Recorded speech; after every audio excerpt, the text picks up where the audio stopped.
I'm gonna turn. I'll let you go ahead and I'll remove myself from the studio. I'll wait till you to read the poem. Then maybe my connection will be better by then. Okay, sounds good. We're So live now. I'm just gonna stay backstage. Okay. Okay. Nate's backstage. He's left me all alone. As usual. No, I'm just kidding. Um, all right, welcome. Welcome to the Just Chatting live stream. I'm starting out with a little poetry, but it's not a poetry live stream. I ran across this written by Meister Eckhart, and it's a poem, and it's well, you'll get the gist of it when I read it. It's quite amazing. So here we go. The grain of mustard seed. Have we ever wondered what that parable is? All right. When all began beyond mind's span, the word I, AYE, is in italics. So I'll say that again. When all began beyond mind's span, the word I is. Oh, what bliss, when source at first gave birth to source. O Father's heart, from which did start that same word, yet 'tis averred, the words still kept in womb perforce. From both doth flow a loving glow, in double troth known to both, comes forth from them the Holy Ghost, of equal state, inseparate. The three are one. Who grasps it? None. Itself, it knows itself the most. The threefold clasp we cannot grasp. The circle's span no mind can scan. For here's a mystery fathomless. Check and mate. Time, form, estate.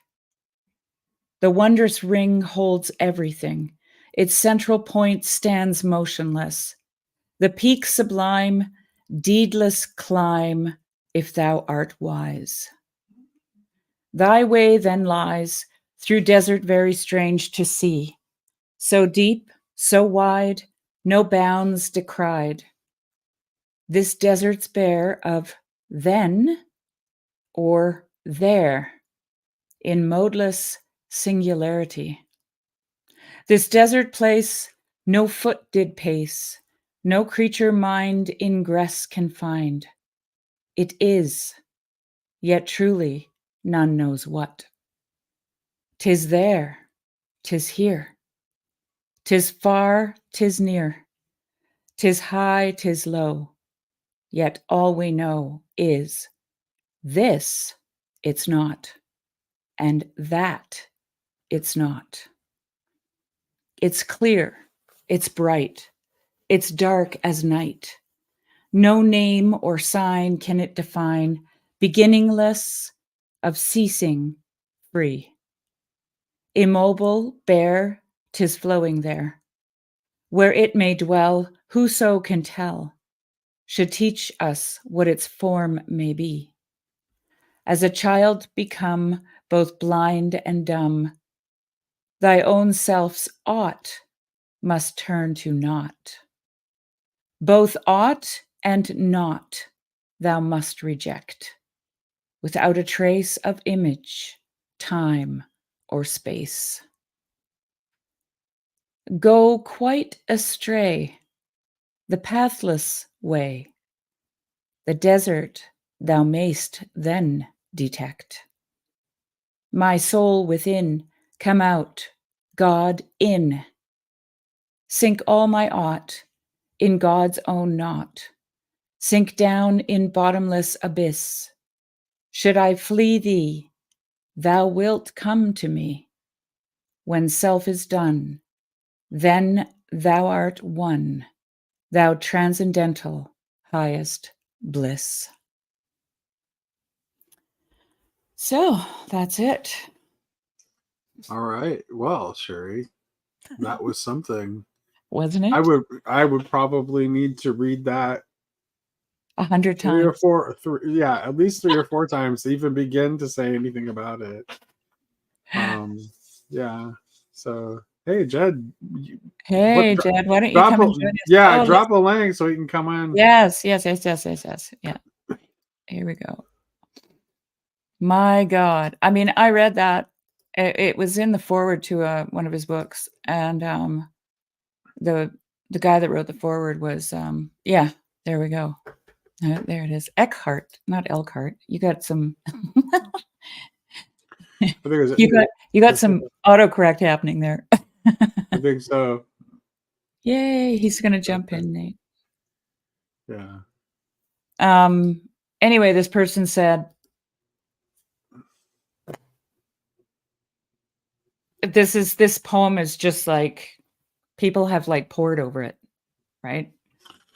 I'm not surprising. I mean, I just heard it for the first time, and it's like it has depths and depths and depths. Oh my goodness. That actually reminds me a lot, like a lot of the things in that poem remind me a lot of the class I just got out of. I that's why I thought I would read it, because Maximus is wandering in the same landscape as Meister Eckhart. Because the section the section of Maximus that we were reading, like part of the section of this that we were reading was like where Maximus is talking about like really it's like okay apophatic and cataphatic are neither are adequate at the end of the day. It's like yeah, and you know what else is really interesting to think about, that basically Heidegger was trying to unravel Eckhart. Like Meister Eckhart was a very big influence on all of Heidegger's thought. And so yeah. Hi Lance, you too. I am having a holy Saturday here with my friend Nate. It's a holy day. Oh, you Orthodox with your messed up calendar. I got all kinds of nice little notes this morning, and I'm like, oh yeah, because I'm so out of the loop. I'm so out of the loop with well, actually, we're almost both at Easter tide, at least, even if. Yeah. I think we're closer to our Jewish friends. You are. Passover. We just had Passover just finished. Yeah. And that's why, right? Yeah. Right. Because we are closer to that then. Yeah. Yeah, because the Orthodox date for Easter is tied to Passover. Mm-hmm. And so Passover has to get over before you can have it. So. Yep. Yeah. Yeah, like this is Margaret Barker's whole thing, I remember she was in a talk one time with oh no, it was a talk she gave at the Center for Orthodox Studies at Oxford. And oh, your camera. My camera went out. Hold on a second. I'll go into my settings. Oh, it did that thing. It did that thing where it just spontaneously switched to the virtual camera. Oh, really? Yeah. Oh, What wait a is minute. happening? Oh, now it's okay. It's on the right camera now, but now it's actually camera off. There we go. Now we're fine. You're good. I don't know why it does. I had problems in Zoom where it was like automatically shutting off my camera too. I'm wondering if it has to do with this horrible lag that I'm having as well. Probably. The nervous system of your system is suffering. So it's got Parkinson's.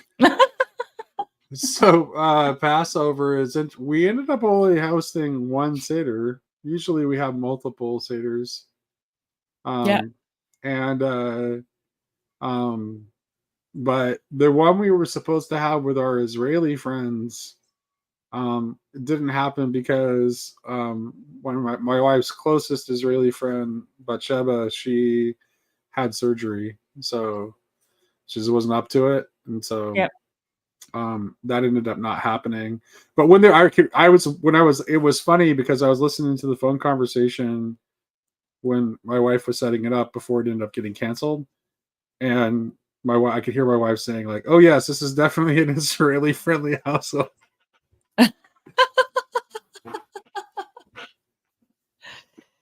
Yeah, we've got all these polarities, right? We gotta put our signs in the yard. What we believe in. We believe in these polarities, right? We gotta put our signs in the yard. What we believe in. We believe in. Oh, we got an echo. YouTube still open? Polarities, right? We gotta put our signs in the yard. What we believe in. We believe in. Oh, we got an echo. YouTube still open? Polarities, right? We gotta. There. Sorry. All right. It's okay. I'm hearing myself talk. Rookie mistake. It's all right. Yeah, I know. I've been out of the loop for too long. It's all right. Hello. Good morning, Judd. How are you guys doing? Oh, good. I'm doing pretty good. I just finished. I just got out of a Jordan Daniel Woods class that I've been taking for the last 6 weeks. It's supposed to be a 2-hour class. Yeah. But he just gets so excited talking after he's like, so he'll lecture and then he'll open it up for questions, and he just gets so excited. He's so passionate about what he does, but it always goes like 3 hours plus. Oh, I bet. Well, that's got to be like its own kind of little psychedelic experience with Jordan. So. Jordan is he's a mystic of a different sort. He really is. Absolutely. The way he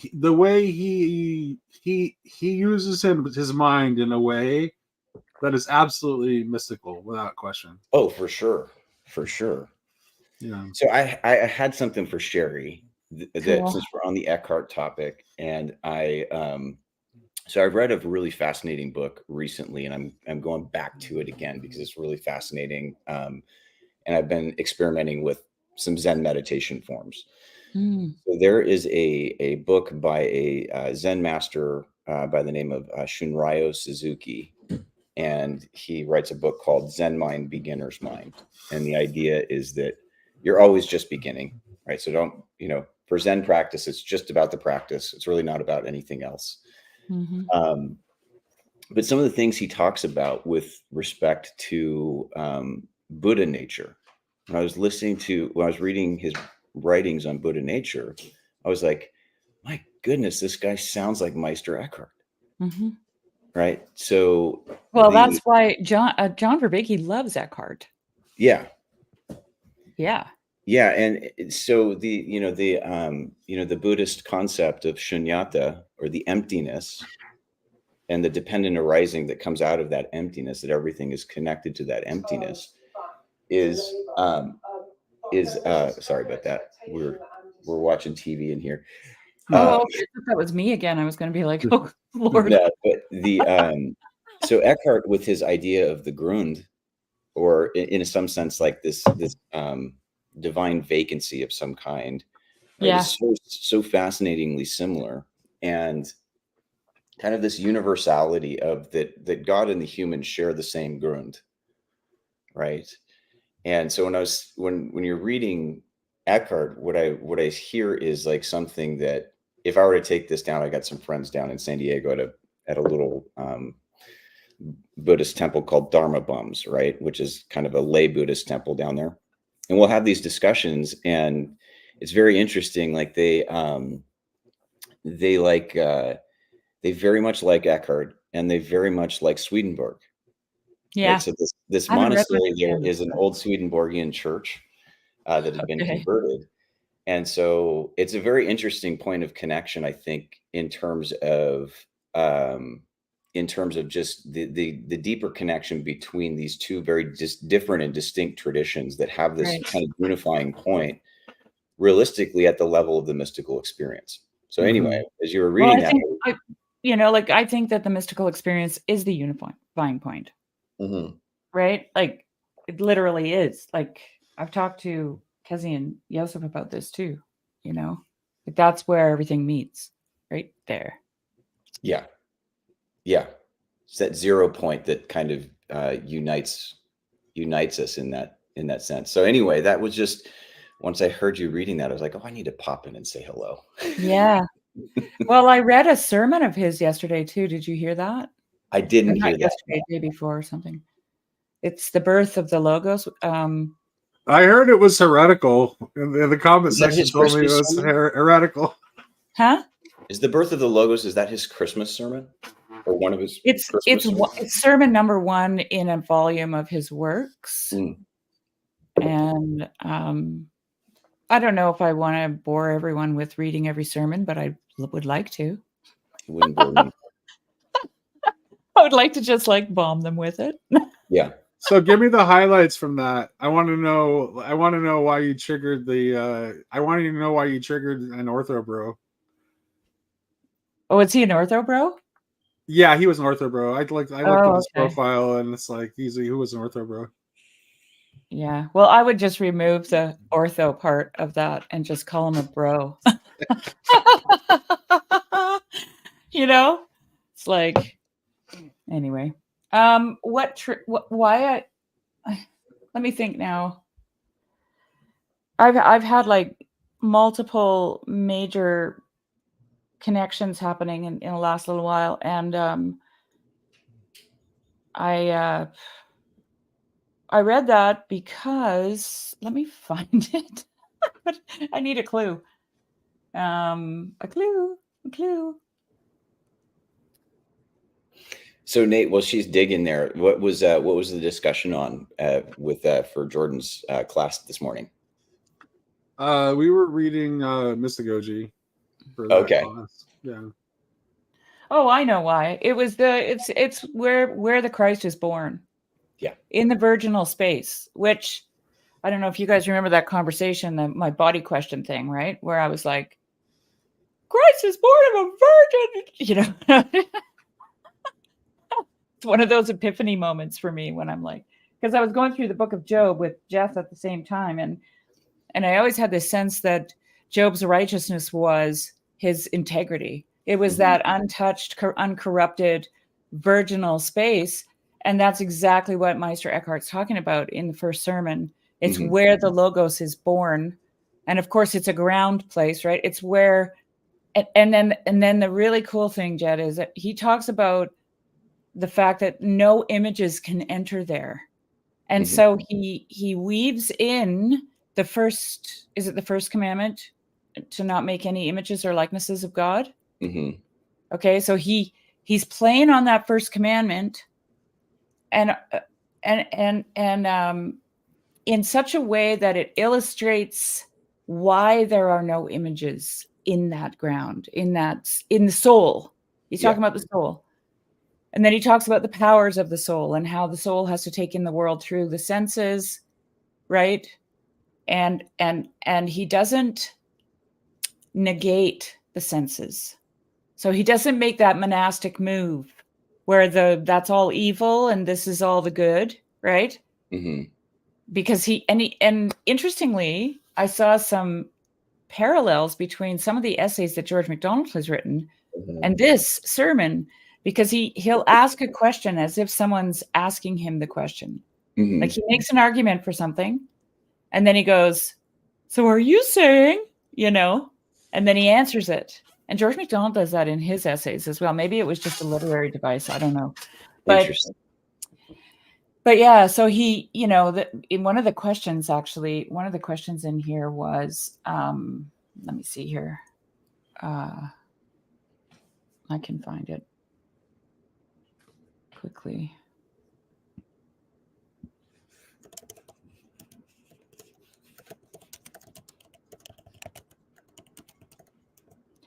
Now you might say, but good sir, you want to change the natural course of the soul and go against her nature? It is her nature to take things in through the senses, in images. Would you upset this ordering? Whoops, my hair. And that was exactly the question I was asking myself when I was reading it. I was like, wait, don't destroy the imagination, because like this is the imagination, right? And then he says, emphatic no, with an exclamation mark, which I was just like, thank God. Because I would have had to not like Meister Eckhart. Like, that's how convinced I am of my own convictions.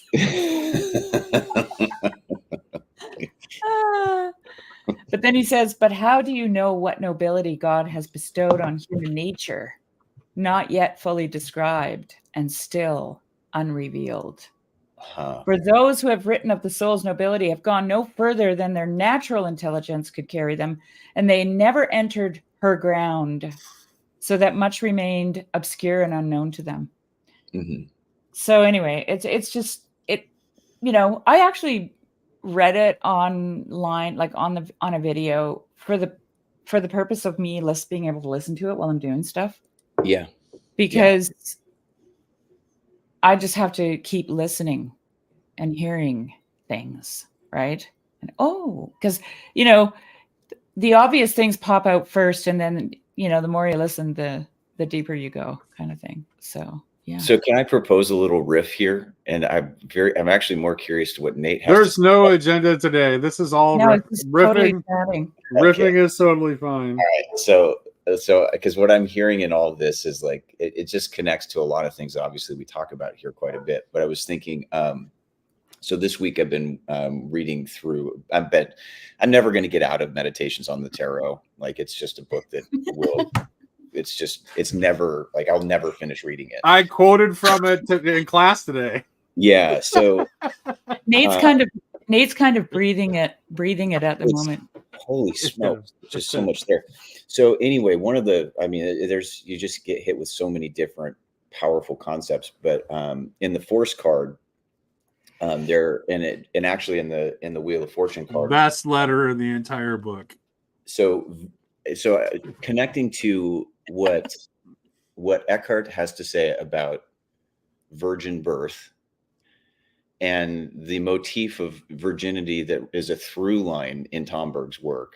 Yes. Well, it's a through line in the scriptures. Right. It is. And so I'm very fascinated just based on kind of the little bits we've been discussing here. Nate, how would you, with your reading of Tomberg and kind of the discussion on Eckhart and the virginal ground in which the Logos is born, where do you see those connection points?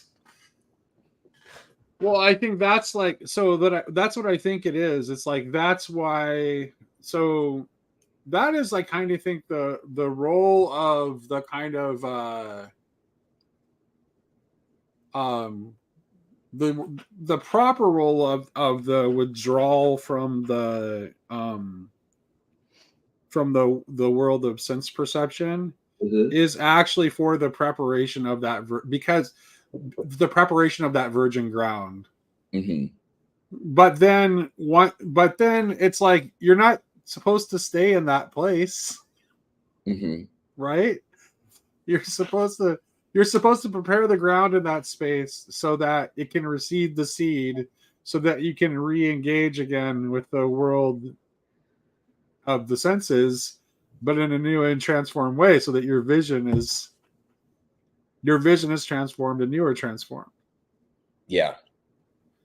Well, you know, there's an interesting thing. I was just trying to find it, but this PDF won't let me search it, which sucks. So there's a place where he says what God desires to do is rob the soul of herself, which I love the phrasing there, right?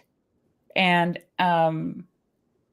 he remains hidden because he's tantalizing the soul to reach out and chase and find, right? Seek and you will find, kind of thing. But here's something that kind of has been just like flitting around like a little, it's not a butterfly, it's more like a moth. Because it doesn't have any direction, it's just banging up against the light bulb kind of thing. But it's the Sabbath in Judaism is opened by the wife, right? Yeah. She opens the Sabbath, she lights the candles, and she invites, you know, and this is what Mary does. She's doing the exact same thing, right? She's opening the Sabbath in that she invites, like her fiat is what brings Christ into the world. And it's, you know, and I just one might say that Mary is an incarnation of the Sabbath Queen. Okay, so just pause that real quick.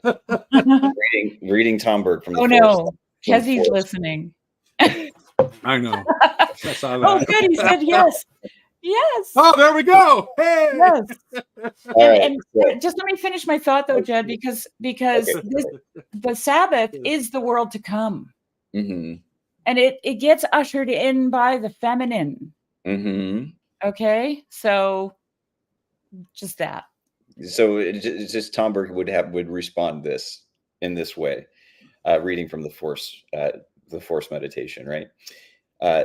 This, therefore, is what is conveyed by the good news. The Word became flesh and dwelt among us. Free nature, and that's capital N nature, natural religion, the woman clothed with the sun, with the moon under her feet, and on her head a crown of 12 stars. Virgin Sophia was present in Mary, and thus it is the world of it is the soul of the non-fallen nature that gave birth to the divine word. He goes on to say, just quickly, nevertheless, the virgin is the principle of force, i.e., the principle cooperating in the realization of supernatural acts of the Holy Spirit. Right. And so that virginality, like it connected to one of Nate and I's recent conversations on the nature of the beasts in Revelation 13, is there's a difference between this unfallen nature, whose principle is virginal, right, and is emblematic of the woman clothed in the sun in Revelation 12, and because she's bearing a child, right. And so the lion in that card, she's calling forth the true lion, which is one of the four living creatures around the throne. So the beastly lion answers to its true nature of the lion in the throne above, right? And so there is no effort in its obedience, because there's this automatic answer, like nature answers its creator. And so anyway, it was very very fascinating to see that these concepts are kind of getting teased out, and I think when we go into the into a contemplative state, like one of the values, there's different ways to meditate. And what I like about the Zen discipline is Zen discipline is very much a kenotic exercise, which is what Eckhart says you have to do. Well, you don't have to do it. Like, he's not suggesting. He actually says there are only so many people who can experience this in the very beginning. And it is those who have, and he describes them as people who virtue just emanates out of them. Like, they're not virtuous in the sense that they try to be virtuous. Right. Virtue just, and he says he's absolutely sure. He uses the word sure, certain, that nothing can separate those people from God, not even mortal or venial sin. And he's a Catholic monk, right? So interesting. It's a big deal. So, Sherry, do you remember the children's book, Are You My Mother? No. You do, Jed? Yeah. Oh, yeah. Okay. Yeah. Okay. So it's a children's book where there's like this little bird that's like going around to like all these different animals, is like asking, "Are you my mother?" So this is the purpose of that kind of like that kind of kenotic kind of practice, is that we are pulling back. We're discovering the space where our mother truly is. We are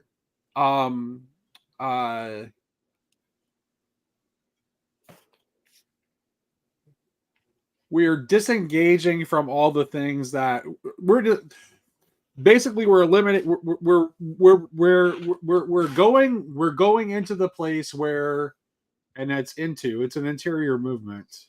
We're going into the place where we are able to connect with that ground. And when we connect with that ground, that's when we discover our true identity. Well, here's something interesting to think about, and I mentioned it when I was reading the piece, that because it's a place of no images can enter there. Okay?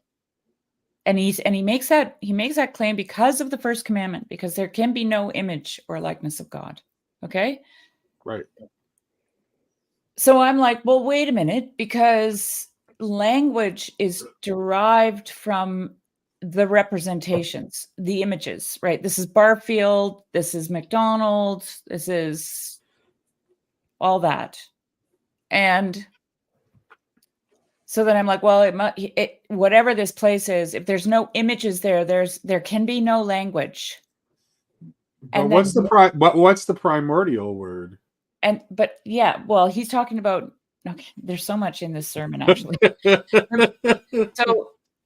So he refers to that place as being found in silence. Okay? It has to be found in silence. Mm-hmm. And then he also makes a statement, and I wish I could search these things in here because I can't, unfortunately. But he says, this is where the word enters in. Oh, how does he say that now? Well, you guys just go talk. I'm going to find it because it's such an incredible. Well, let me jump over to T.S. Eliot that connects to some of these things just as a he does. Yeah. So this is from East Coker. I think this is number 3. And I'll just read a brief section here. He says this: "You say I am repeating something I have said before. I shall say it again. Shall I say it again? In order to arrive there, to arrive where you are, to get from where you are not, you must go by a way wherein there is no ecstasy. In order to arrive at what you do not know, you must go by the way which is the way of ignorance. In order to possess what you do not possess, you must go by the way of dispossession. In order to arrive at what you are not, you must go through the way in which you are not. And what you do not know is the only thing you know. And what you own is what you do not own. And where you are is where you are not." So here's Meister Eckhart's version of that. You ready? Mm-hmm. "And you must know too that inwardly the soul is free and void of all means and all images, which is why God can freely unite with her without form or likeness. Whatever power you ascribe to any master, you cannot but ascribe that power to God without limit. The more skilled and powerful the master, the more immediately is his work effected, and the simpler it is. Man requires many means for his external works. Much preparation of the material is needed before he can produce them as he has imagined them. Mm-hmm. But the sun, in its sovereign mastery, performs its task, which is to give light, very swiftly. The instant its radiance is poured forth, the ends of the earth are full of light. More exalted is the angel, who needs still less means for his work and has fewer images. The highest seraph has but a single image. He seizes as a unity all that his inferiors regard as manifold. But God needs no image." And this is interesting because I connect that also to ex nihilo, right? Yeah, I was thinking exactly that. Yeah. And when is creation ex nihilo? When did it happen? See, and that's this trick question. It happens now, and that's the only time it ever happens. Right? This is not a. I think we tend to abstract in our idea of creation that it is something that happened then that now we exist within. That's because we're on a timeline, right? So we think in terms of yesterday, today, and tomorrow. Even the physics of ex nihilo, like I'm not even metaphysics, right? You go down, you peel back the layers, and eventually you go into your own body, your own cells, the molecules, the atoms, the subatomic particles, and then all of a sudden you hit a vanishing point where it all disappears. Right. That's physics. That's not metaphysics. And that's happening now. Right. right? Exactly. There's nothing out of which I'm arising in every single moment. Yeah. And that is the and you go into the metaphysics of that is the shared ground out of which that God and the soul share. Right. It is the the shunyata of Buddhism is the dependent. It's the nothingness that is the collection point of all things. The dependent arising comes out of that void or that nihil, and we, so there are certain spiritual disciplines that are more aimed at the fullness, and those are important too, right? And so they're very valuable imaginative exercises, Well, creative. we're talking about layers here. But then there's also that spiritual discipline that goes into the emptiness. Right. So let me just keep going here, because I think you'll love this. So, but God needs no image and has no image. Without any means, likeness, or image, God operates in the soul, right in the ground, where no image ever got in, but only he himself with his own being. This no creature can do. And then here's his dialogos here. How does God the Father give birth to his Son in the soul, like creatures? In images and likenesses? No, by my faith. But just as he gives birth to him in eternity, no more, no less. Well, how does he give birth to him then? And this is great. Now see, God the Father has a perfect insight into himself, profound and thorough knowledge of himself by himself, and not through any image. And thus God the Father gives birth to his Son in the true unity of the divine nature. See, it is like this, and in no other way, that God the Father gives birth to the Son in the ground and essence of the soul, and thus unites himself with her. For if any image were present, there would be no real union, and in that real union lies the whole soul's beatitude. Now you might say there is by nature nothing in the soul but images. Not at all. If that were so, the soul could never become blessed. For God cannot make any creature from which you can receive perfect blessedness.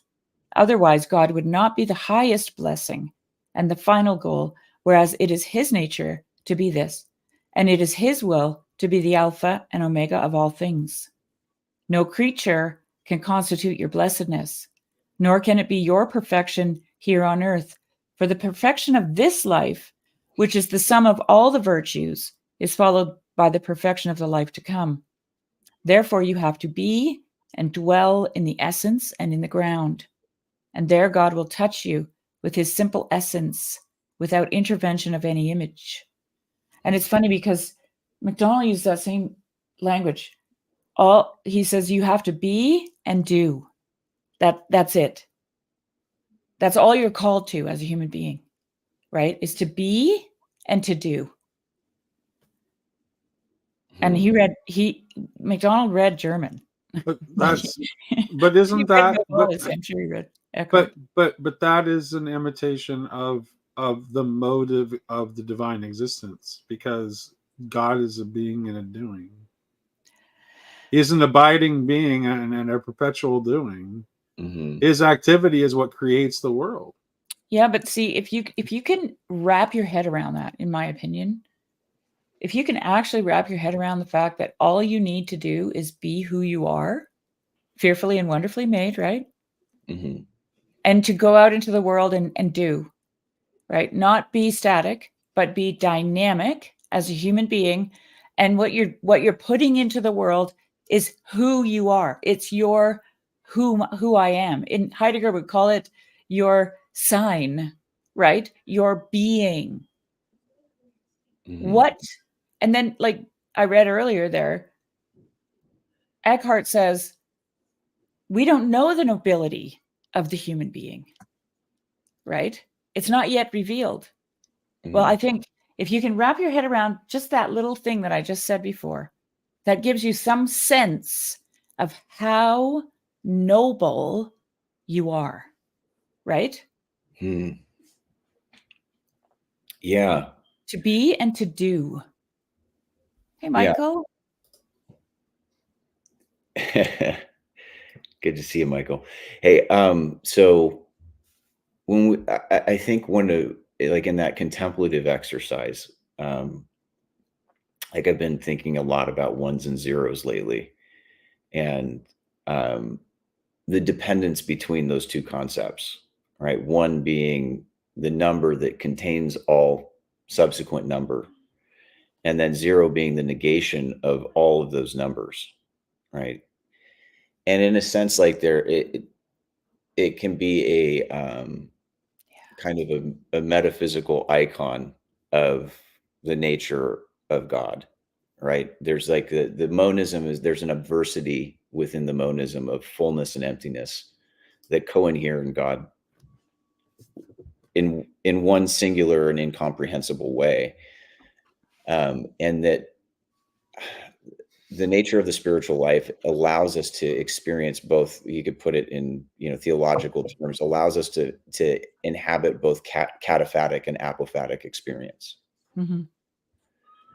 And there's something about the apophatic, about the kenotic, about the emptying, about the ground that we share with God, that that for me, when I'm able to, those are difficult places to enter, because you have to leave a lot behind. But there's a remarkable calming that comes there. I like when the visual I get is kind of like a dark open space where it's just just twilight reflecting over a glassy pool of water, right? And it's just there's just not a lot going on, but everything's there at the same time. Is that you like it opens to go down in that kind of contraction, that place of contraction and emptiness allows you to then re-engage the fullness with a new set of eyes. Yeah, I just have to stop for a moment to comment that Michael is in the chat right now. Yeah, Michael, true OG Girl Country. If you have the opportunity to get in and join us, even if it's for a little bit, by all means, we would love you to do that. So come and join us if you're able. And it's good to see you, my friend. Mm-hmm. Yeah, absolutely. Yeah. Grail Country would not exist if it were not for this guy. So he's the one who poked and prodded me and encouraged me to do it. And then I said, okay, but you and Sherry have to do it with me. And now look, you got Nate and Sherry as these international superstars. And Michael's still in the background directing the whole symphony. Oh yeah, Michael. Yeah, Michael and I we've been trying to find a time to do some stuff, but it's been tough. Yeah. Yeah. Yeah, it's all really interesting. Somebody asked me this morning, I think it was Wayne mentioned something about he had referred me to some George MacDonald information, and StreamYard hates me today. Yeah, you're having it keeps auto turning off my camera, and it just like gives me this message that the browser is having that's why I actually exited and then came back, and nothing seems to work. It's still just like, so we'll just have to bear with it. Yeah, that's no problem, Nate. Yeah. But anyway, whatever it was that he was pointing out in McDonald, I said, well, I know it was about science and poetry. And poetry to me is like, it's religion. Right. You just want to put it on the big banner because that's what it is. I think it's the one religion that I trust. It's the incarnational aspect of reality, right? Like, So anyway, and I said, well, this is Steiner's thing, right? This is what Steiner talks about. And then if you follow that line of, if you follow Steiner all the way down, where you end up? Goethe. Because so this is okay. Steiner had his awakening when he was translating the works of Goethe, right? So where you're going right now, so Upcycle Club. He says, I finished re-listening to Mr. Nate's talk with Viveki. I gave many insights for that. My main note is while Mr. Nate talks about imagination, Viveki talks about the imaginal. That is, I think, interesting. So Viveki gets the idea of the imaginal from Corban. And I like Corban just fine, and I don't have any problem with the term imaginal. The reason I choose to use the term imagination is that, well, one of the reasons is that I'm Anglican, and like this idea of like recapturing the the importance of imagination and viewing imagination as a truth-bearing faculty is very much a thing that is a product of Christianity in the British Isles. So it's just like, I mean, it comes through Coleridge, Blake, MacDonald, Barfield. It's just a very like Anglophone kind of thing. And I've read a bit of Corban, but I don't relate as much to Corban as I do to those folks. But I do think that Corban is talking about, I do think when Corban is talking about the imaginal, he is at least very close. And I think that Corban's work on comparing the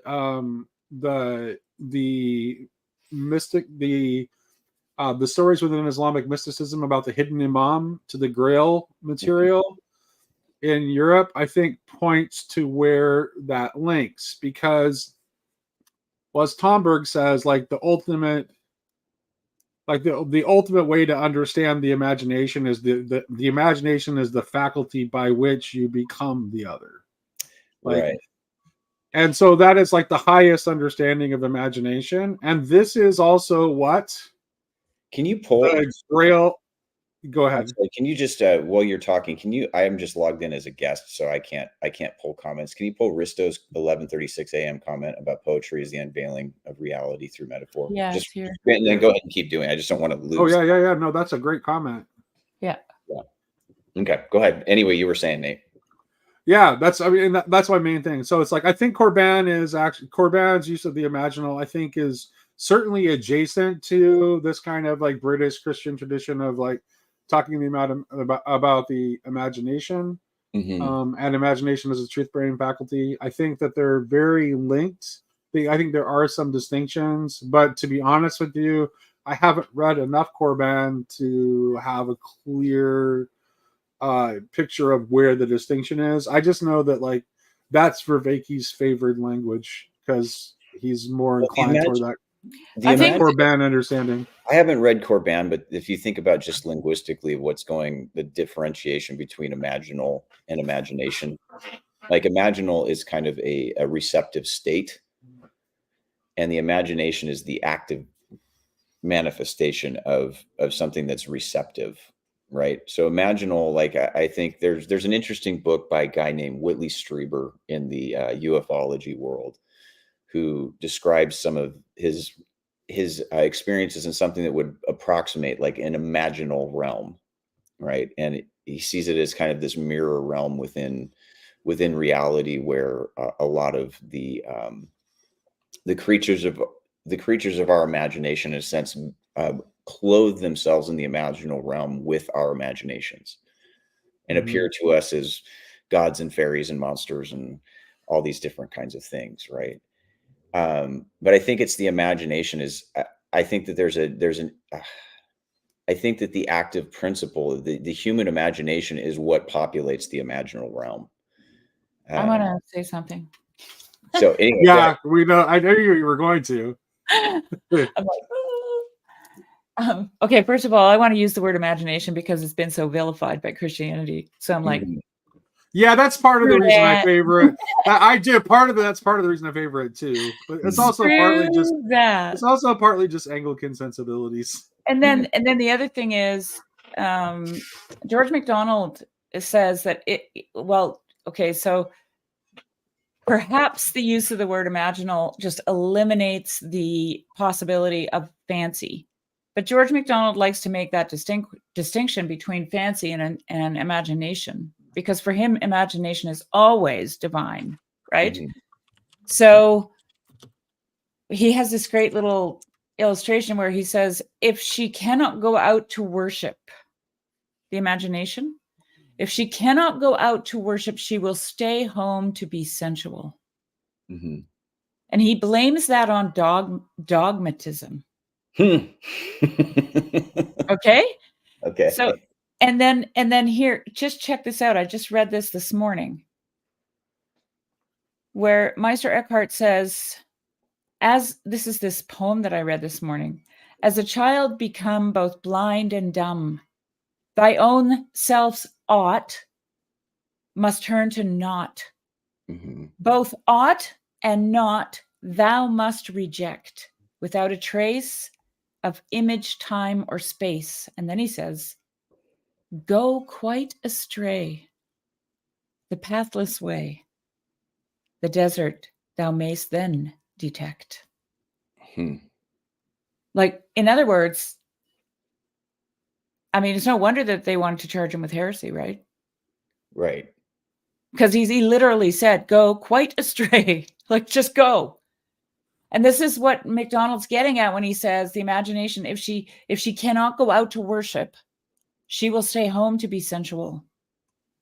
I've been in the back of a few dark bars in my lifetime. I get it.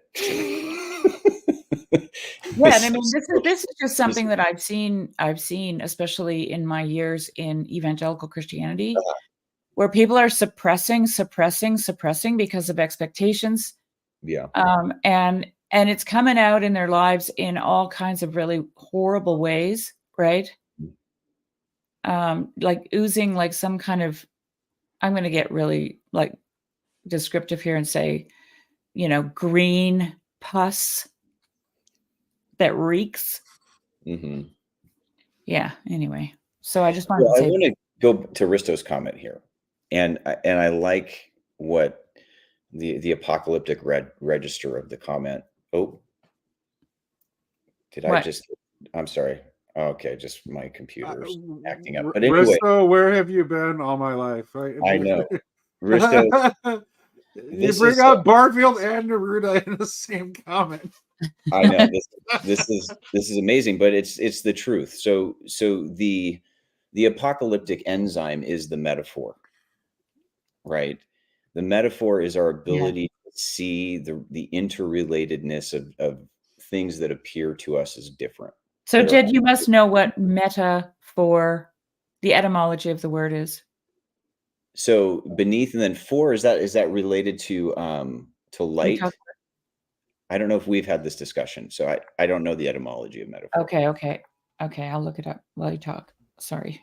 But it made me think of going back into Tom Berg's letter on the Wheel of Fortune, right? And one of the things he talks about, like he offers like this interesting corrective or critique to the notion of the Platonic forms.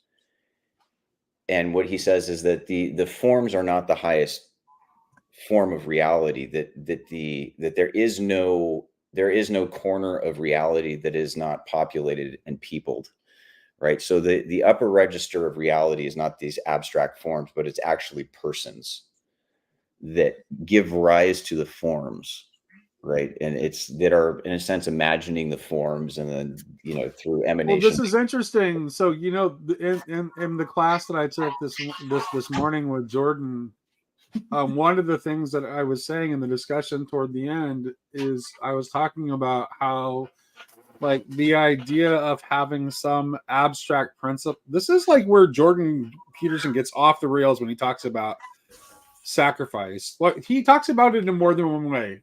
His off the rails way of talking about it is where he talks about like sacrifice as if it could be done to some abstract higher principle. But any kind of orientation or movement toward or sacrifice toward an abstract higher principle is just like it's made for failure. It's not going to work, because the abstract is not going to it's not going to be enough in the end. Mm-hmm. And the reason for that is that ultimately the highest unity is love. Mm-hmm. which is why God is love. God is unity, and the fact that God, this is like where I think, like, I don't know if Hezzy's still here or not, but this is where I think that, like, I think as a Christian, I don't think I would have no problem with reciting the Shema, because God is ultimately unity. That unity is love, but the nature of the unity that love is that's a unity that also includes diversity without contradiction. Well, which I think in some sense puts the pinnacle of all ontology, of all being, is disclosed and is understood within the nature of personhood itself. And okay, so but then again, here's the thing though, the actual motion of love is always toward a person, right, or persons. It's never toward the abstract. So can I go back to metaphor? Because this is the thing. This was the insight I got about the word metaphor. Metaphora is the ancient Greek. I transfer metaphero, right? It comes from metaphero. I transfer, apply from meta, which means with, across, after, and pharaoh, I bear, carry. Okay, and notice it's within the person, right? I carry, I bear, I transfer across, but I'm not just transferring across, I'm carrying it. I'm carrying it. Mm-hmm. So it's how we get our meaning across. Okay, right. Because and George MacDonald uses that illustration of the man looking around and trying to figure out how he can get the meaning of what he's trying to say across to his friend.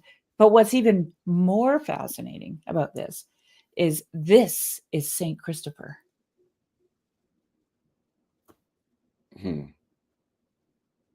That's what he's doing. He's the monster, the thing at the edge, the thing that doesn't fit, right? That carries across the Christ child, right? Which is the, like, let's say the ground of being, the word, which is language, which is, based on metaphor, because we draw, our language is derived from the representations around us. Without creation, we have no language. Right. The metaphor. This is why if we're cast out into the outer darkness, there's nothing but wailing and gnashing of teeth, because we have nothing to grasp. We have no images. Right? The metaphor is the mechanism. I mean, I'm not a linguist by any means, but I would be willing to bet that if we were to hit the rewind button back to the emergence of language, it began with metaphor. Yeah. Because it's the relationship of, it establishes the relationship of things. Otherwise, all we have outside of metaphor, I mean, we build language on top of metaphors, but all you have to do, Jed, is think about what is an animal. How does an animal communicate? Do they talk? Do they have a vocabulary? Yeah, it's just it's body language mostly, right? Mm-hmm. Body language is their main form of communication, and they always say what they mean, and they always mean what they say. Okay, and here's the thing: what we lack as human beings is knowledge. We never know, and Meister Eckhart talks about this in this sermon. He talks about the fact that we can never actually know. As soon as we know something, we become bored with it. Mm-hmm. Right? It culminates in boredom for him. And then we go looking for something else that we don't know, right? And whatever is disclosed to us is disclosed to us. It dwells within our heart. And we can't necessarily pass that meaning on, right? That thing that dwells between us and God. We can't necessarily pass it over to somebody. George MacDonald says if we do that, we give them a dead thing, because here it lives.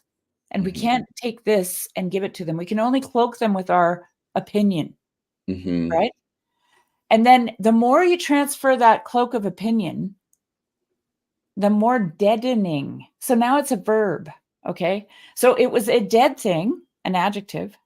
It went from a living thing to a dead thing, and now it's verbing its way around. It's deadening.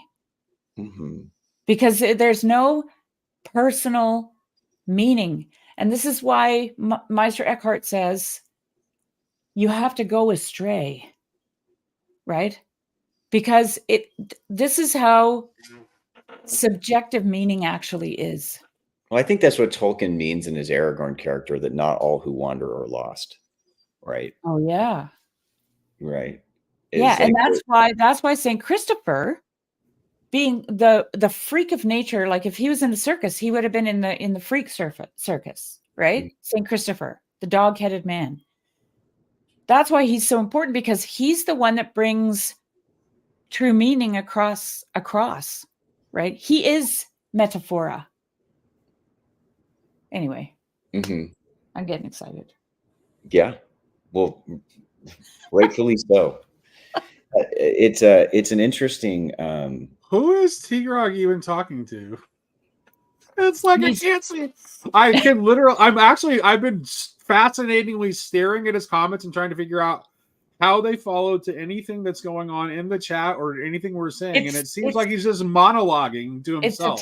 It's attached to a lot of anger and bitterness. That's why he's talking to that. Guess. Yeah. Interesting. It's really fascinating because it's totally disconnected from what anyone is talking about, either in the chat or on the stream. It's just great. It's wow. Yeah. I'll be right back here. I just gotta. Sure. All right. So I want to go back. I want to go back. I just want to answer Anselman here. What do you take him to mean by going astray? Well, he has a wonderful thing that I read one time.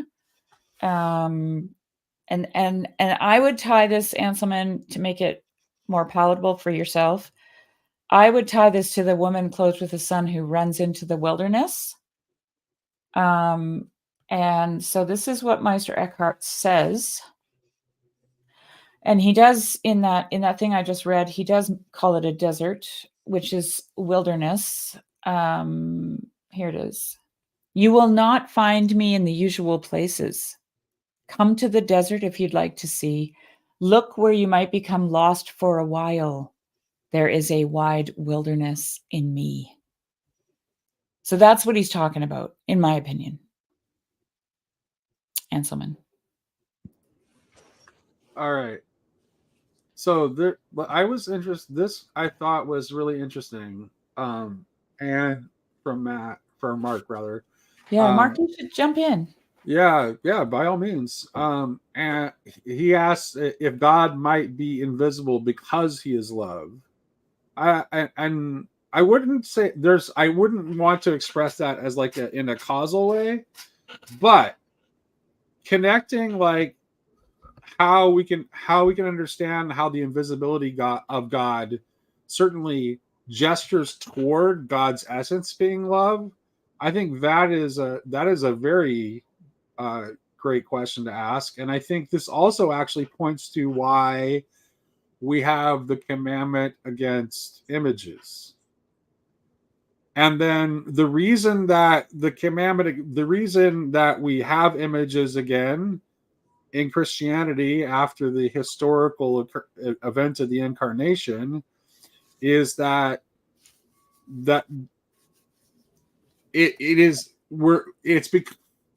God is making it clear that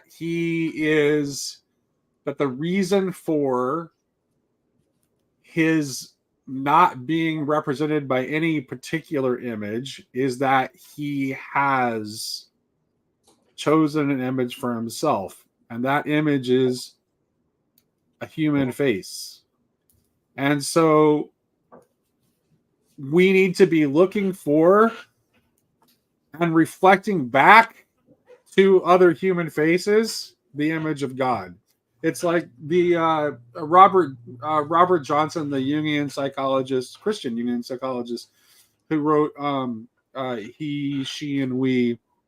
He is actually covers the Grail cycle, particularly the Parsifal Grail cycle, and he there was a story he tells about about going on a trip to India, and in India there's like a kind of like in an emergency situation when you're having a crisis, you can go up to another Hindu and say, "Be the incarnation of God for me," and that is why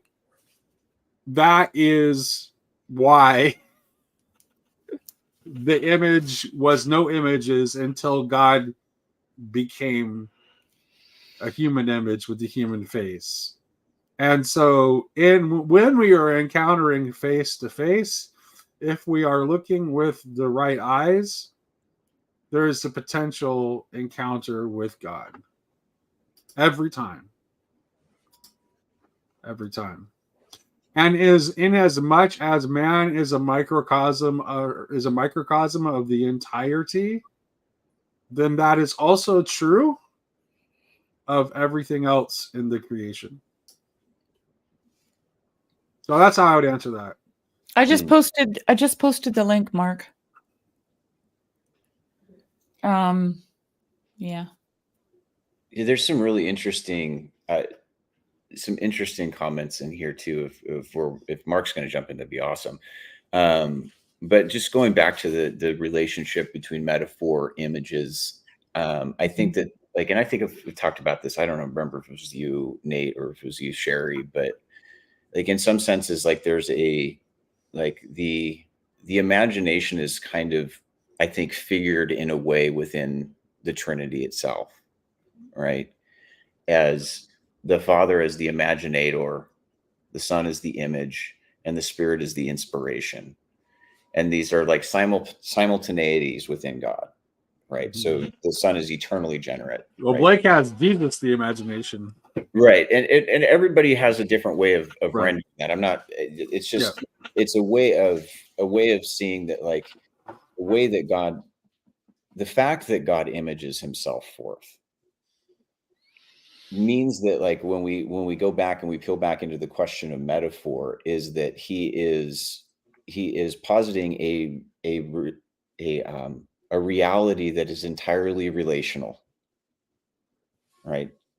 Because in imaging himself forth, not as just some abstract image, it's not like God presented us a symbol of himself in the sense of like some just sigil that we look at on a page and contemplate, but he sends forth to us a person, a living human person.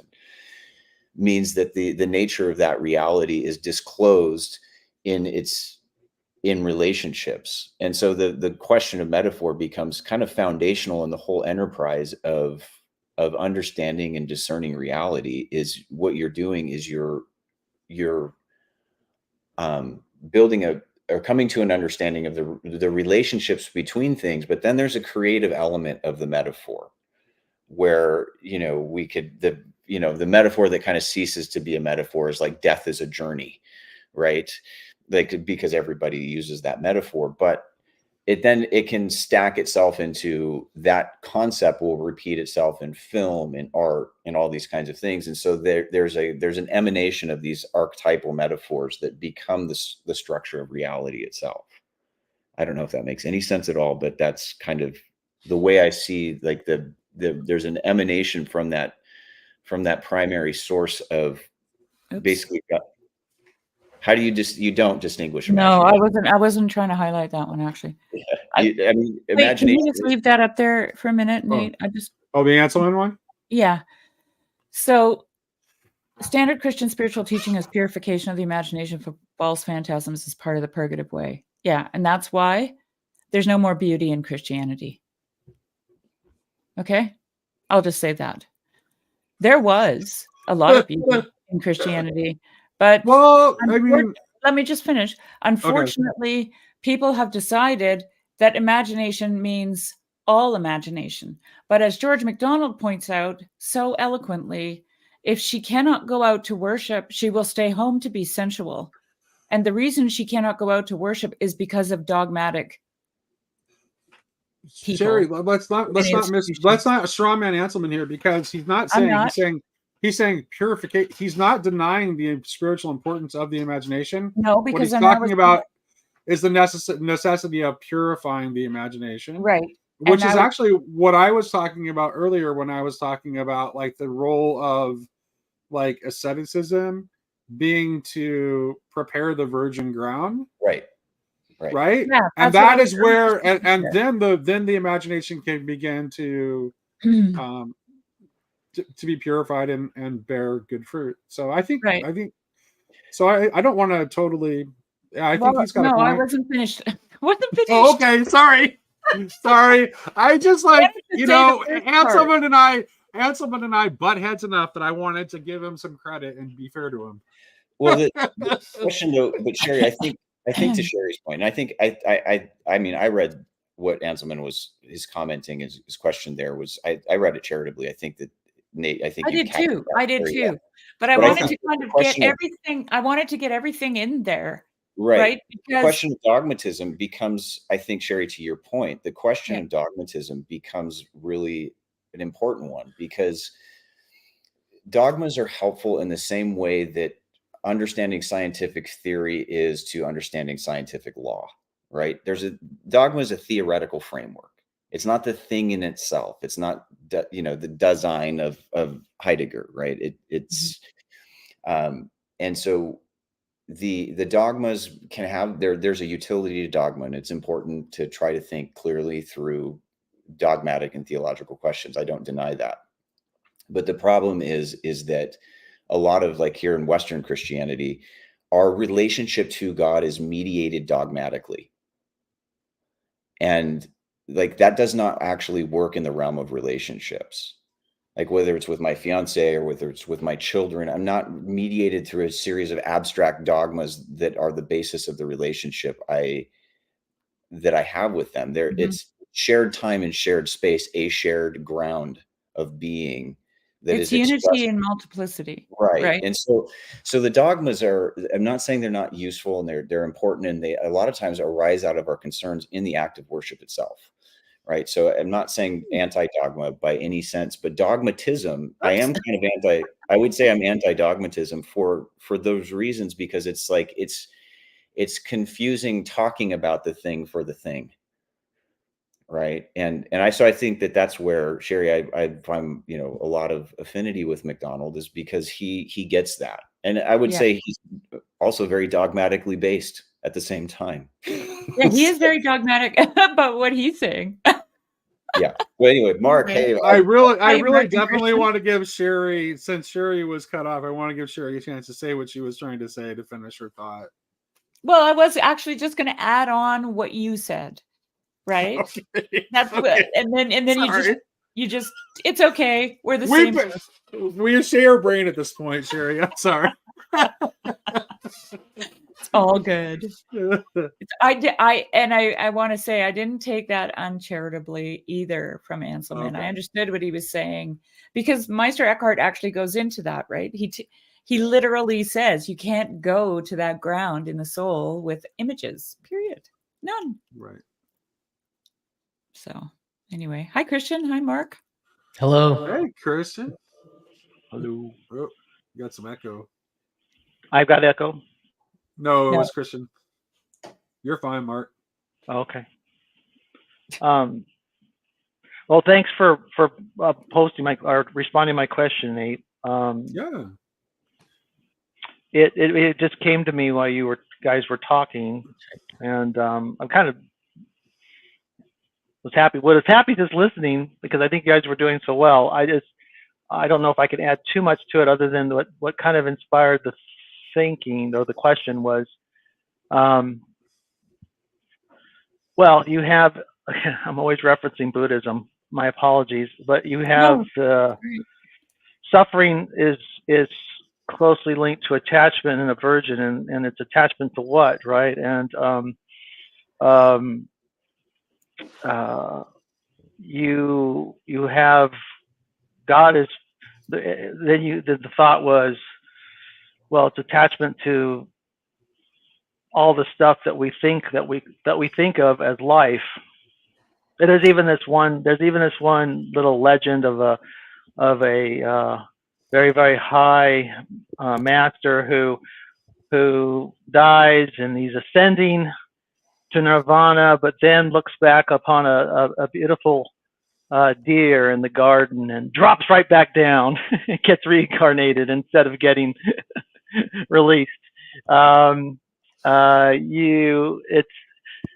attachment's very subtle, and then this idea of God being invisible, and it's such a key important idea that originates in Judaism, to the best of my knowledge, and it's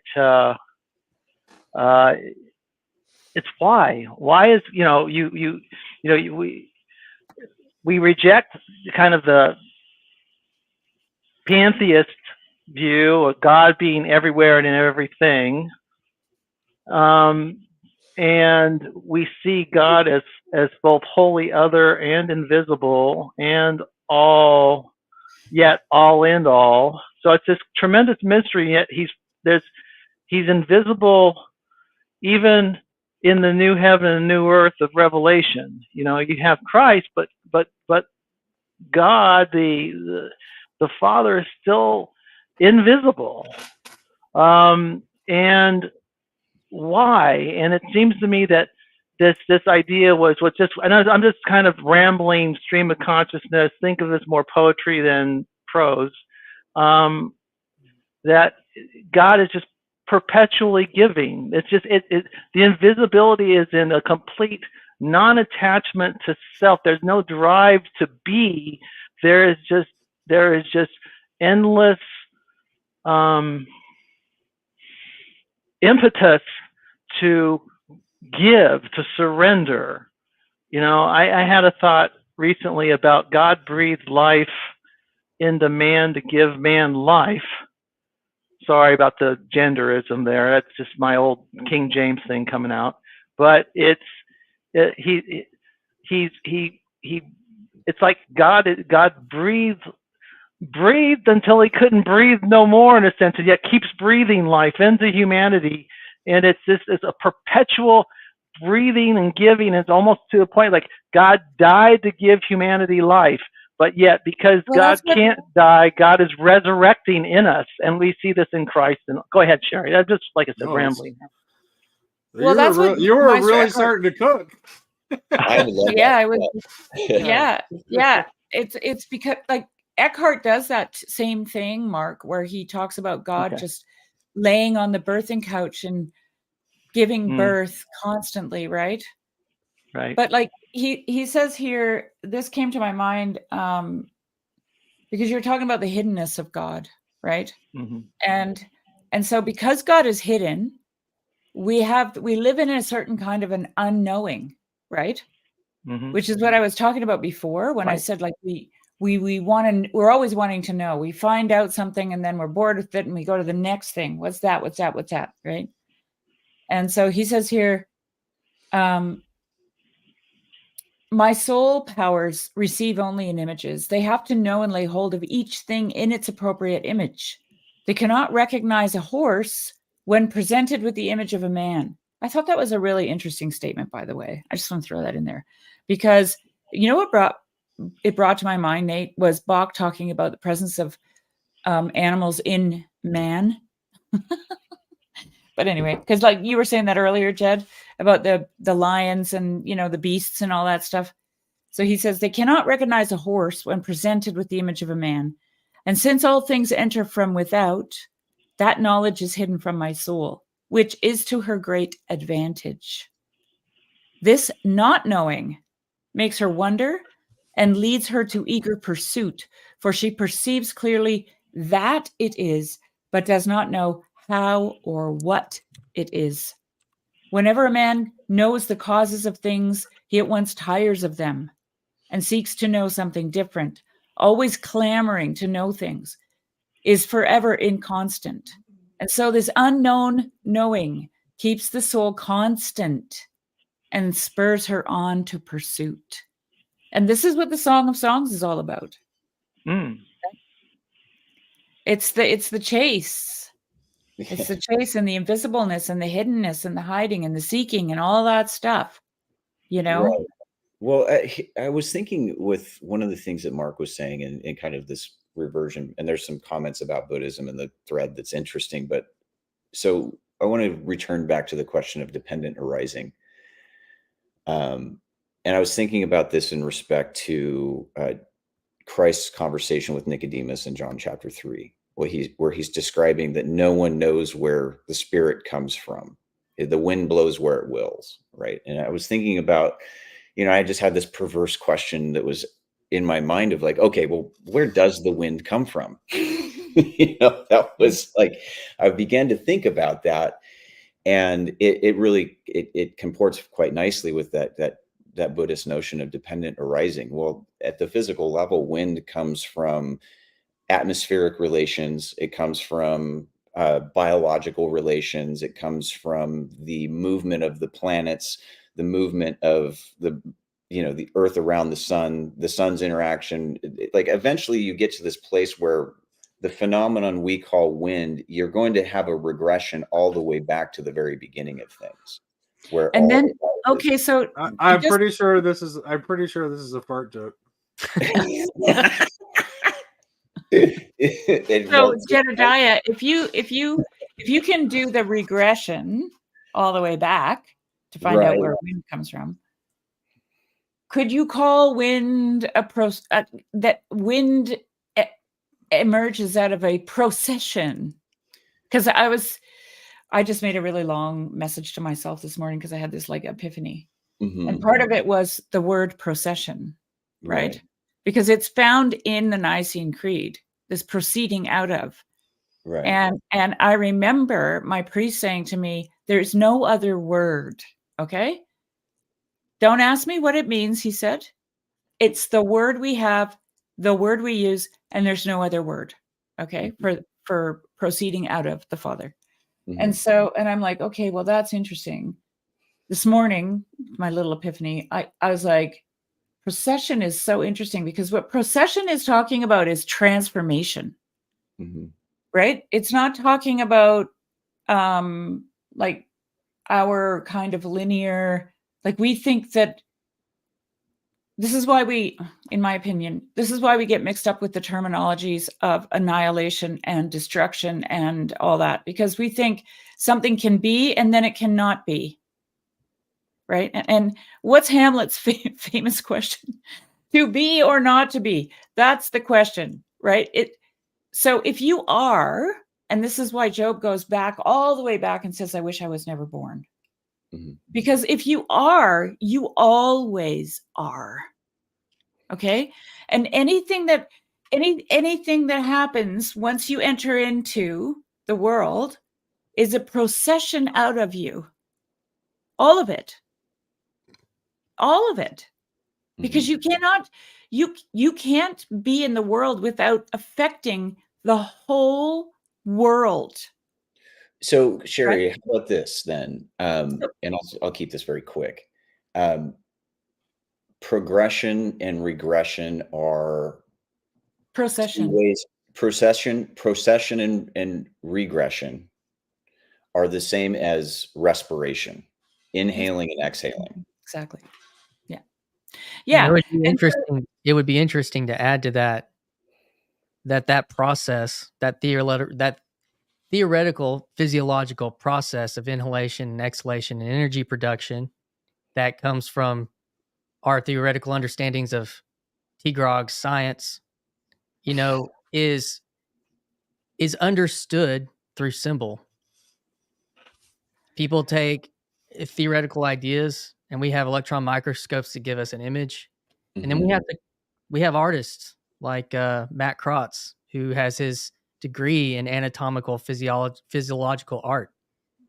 And then they have to take those ideas and they go through a person, through their mind, with their imagination, and put them in a textbook.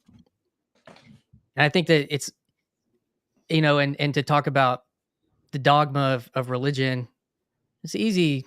This dogma, the central dogma of molecular biology is a theory starting that genetic information flows from one direction, from DNA to RNA to protein. DNA makes RNA, makes protein. That's the central dogma of theoretical evolution. And what's interesting is the conversations that are taking place right now in science related to a lot of this stuff is in that the same critique that somebody, maybe T. Grogan, would be giving towards Christianity or whatever, is that, okay, once you have the answers, then you don't need to work anymore, which is actually why Brett Weinstein has a problem with Richard Dawkins and the whole establishment, because he feels like they quit asking any questions because they felt like they got the answers. Like any answer, that's interesting, Christian, because like any answer that we arrive to that forecloses all future questions is an invalid answer. It's a theory of everything, which and I think like within that framework, I mean, it's so there's got like explosions going off in my head because I love talking science too, right? But if we pull that into like Christianity, and if we're talking about a dogmatically mediated faith, right, that forecloses all additional questions, that's the deadening, I think, that Sherry was talking about earlier, that we have to avoid, is that in some sense, Christianity is the answer that is like a singularity that expresses itself in an explosion of innumerable new questions, innumerable new vistas to be explored, and there is that the excess of novelty in there, where there's always something new to be discovered, and there's always a sense where we can always be just beginning. And as humans, as creatures, we need that. We need that novelty. We're hardwired for novelty. Well, this is that like any valid kind of faith or religious expression in my mind is not one that says, this is the answer, therefore I can close myself off to all other questions. It's like it's an entry through a threshold that opens you into a whole new series of questions that you could never have asked had you not crossed the threshold. This is why my third part says in that poem, we have to go astray, right? Like, isn't it Peter Thiel who said something like, there's nothing new happening anymore? And Yes. what do we have going on? We got a lot of polarity. We've got a lot of judgment. We've got a lot of censorship, right? And everybody's afraid to jump ship and go astray, right? It's almost as if Christ was the thing that was generating all the innovation and progress and novelty. Yeah, well, you have to go into the wilderness, which means and Jesus says this, that the way is narrow, right? Like you have to go into the wilderness. Like you have to go alone, man. Hey, can somebody grab Rogan's comment here, the 1218 comment? I like this actually. Yeah. So my question here would be, and this is just more for the group. Yes, I was about to highlight this. Right. So my question is this, because I think that there is a sense where, and I'm not like anti-empirical, like I love reading about, I'm not a great scientific mind, but I love reading about science. I love watching science documentaries. It's really fascinating to me. I think that the empirical method is one of the great discoveries in human history. But my question would be, is evidence the sole basis for discovering meaning and understanding truth? Right. There are certain things that empirical methods are excel at, right? And have no problem. I would go as far to say that it's actually the great breakthroughs of science is when people have pushed forward without evidence, like in faith, that there's something worth like striving for, and there's something worth discovering. All right, Christian. So give me a couple of examples, because I'm sure you have them in your head. I don't know if I do, but I think it's something like I think Einstein is a great. I don't know about evidence without proof. Einstein is a great example. So I think this is what I wanted to poke at, is like, okay, I think the problem with T. Grogan is not like that. It's that T. Grogan's notion of what constitutes evidence is too narrow and completely confined within modernist axioms. So, for example, I'll give you an example of something I'll give you an example of evidence that has always been accepted and trusted in every time in human history outside of the modern frame, that the modernist axioms are suspicious of? Personal experience. Exactly. Personal experience and firsthand witness. Anecdote. Oh my God. Yeah, exactly. Totally discounted. That is to disbelieve someone who you know to be truthful and trustworthy simply because of a set of axioms that you hold that you may not. The problem is that people aren't aware that they're working from a set of axioms, so they're not realizing that they have a frame that they're stuck within, that they're operating within, so they can't break out of it to see that that's what they're doing. But T-Grog, that's what you're doing. You're like standing within. You've accepted these axioms, and you're operating with this frame, and anything that's not within that frame, you can't see. But that doesn't mean there's no evidence for it. It's just evidence that you've bracketed out because of the axioms that you're choosing to live from. I think that that's the contradiction. And I will only say this because in one of T. Grogan's first times that he came live was he shared about the passing of his wife, his beloved wife, which is a personal experience and their whole life wrapped up together. To reduce that down to just, events, scientific events. I'd rather not go with that, guys. Can we just leave that out of it?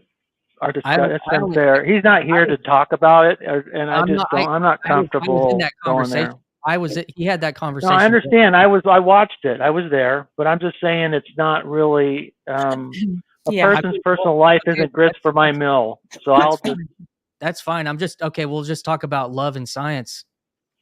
Yeah. Actually, I don't really want to go down that path because if we're gonna have a conversation around T-Grog's comments, we're not going to talk about anything that we want to talk about. He's welcome to come in here and absolutely, talk to us directly, right? But, like because he he's 1 minute he's. What I don't here's what I Sherry. I just want to make something very okay. Okay, let me finish. Yes, ma'am. And I'm being charitable here. I'm being like brutally honest, okay? Because I'm watching the comments, and 1 minute we're talking, is God a metaphor? Blah blah blah, right? All that thing is going on, and then in the next moment, as soon as we go off the reservation, as far as Christianity goes, now we're some kind of agents of darkness. So like, it's we can't win here, okay? In this conversation, like we are damned if we do and damned if we don't. In my opinion, how do we go off the reservation, Sherry? I'm not sure. I'm not tracking. Help me out. If we start talking about Christ or Christian dogma in a way that is not palatable to T-Grog, now we are spirits of darkness. I see. He said, I see. okay. I see. And then he starts railing about the God that we think we know, because he obviously, even though he doesn't believe in God, has a God that it has to be this way, right? No, he doesn't. And if we start talking about God in any other way, then now we're heretics. Like even to T-Grog, we're heretics. Well, that's the thing. This is the thing. This is actually the thing about T-Grog. This is the thing about T-Grog I find irritating. It's like he's an atheist, but he wants to pretend to be able to define what Christianity is from the outside, and that's just nonsense. You don't like you decided to be an atheist. You're an atheist. You don't have any dog in the fight. Let Christians determine amongst themselves what Christianity means. Right. Well, Sam Harris et al. All do the same thing, right? I mean, they're all responding to a caricature of Christianity in their head or from their past experience, and that's what they're damning. I'd like to go back. I'd like to go back to more mystical content because I had one more thought.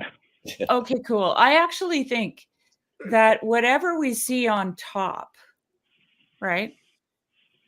Its basis lies in the mystical, because that is our ground of being. Like we are in God, we live and move and have our being. Okay. And God is like the mystical.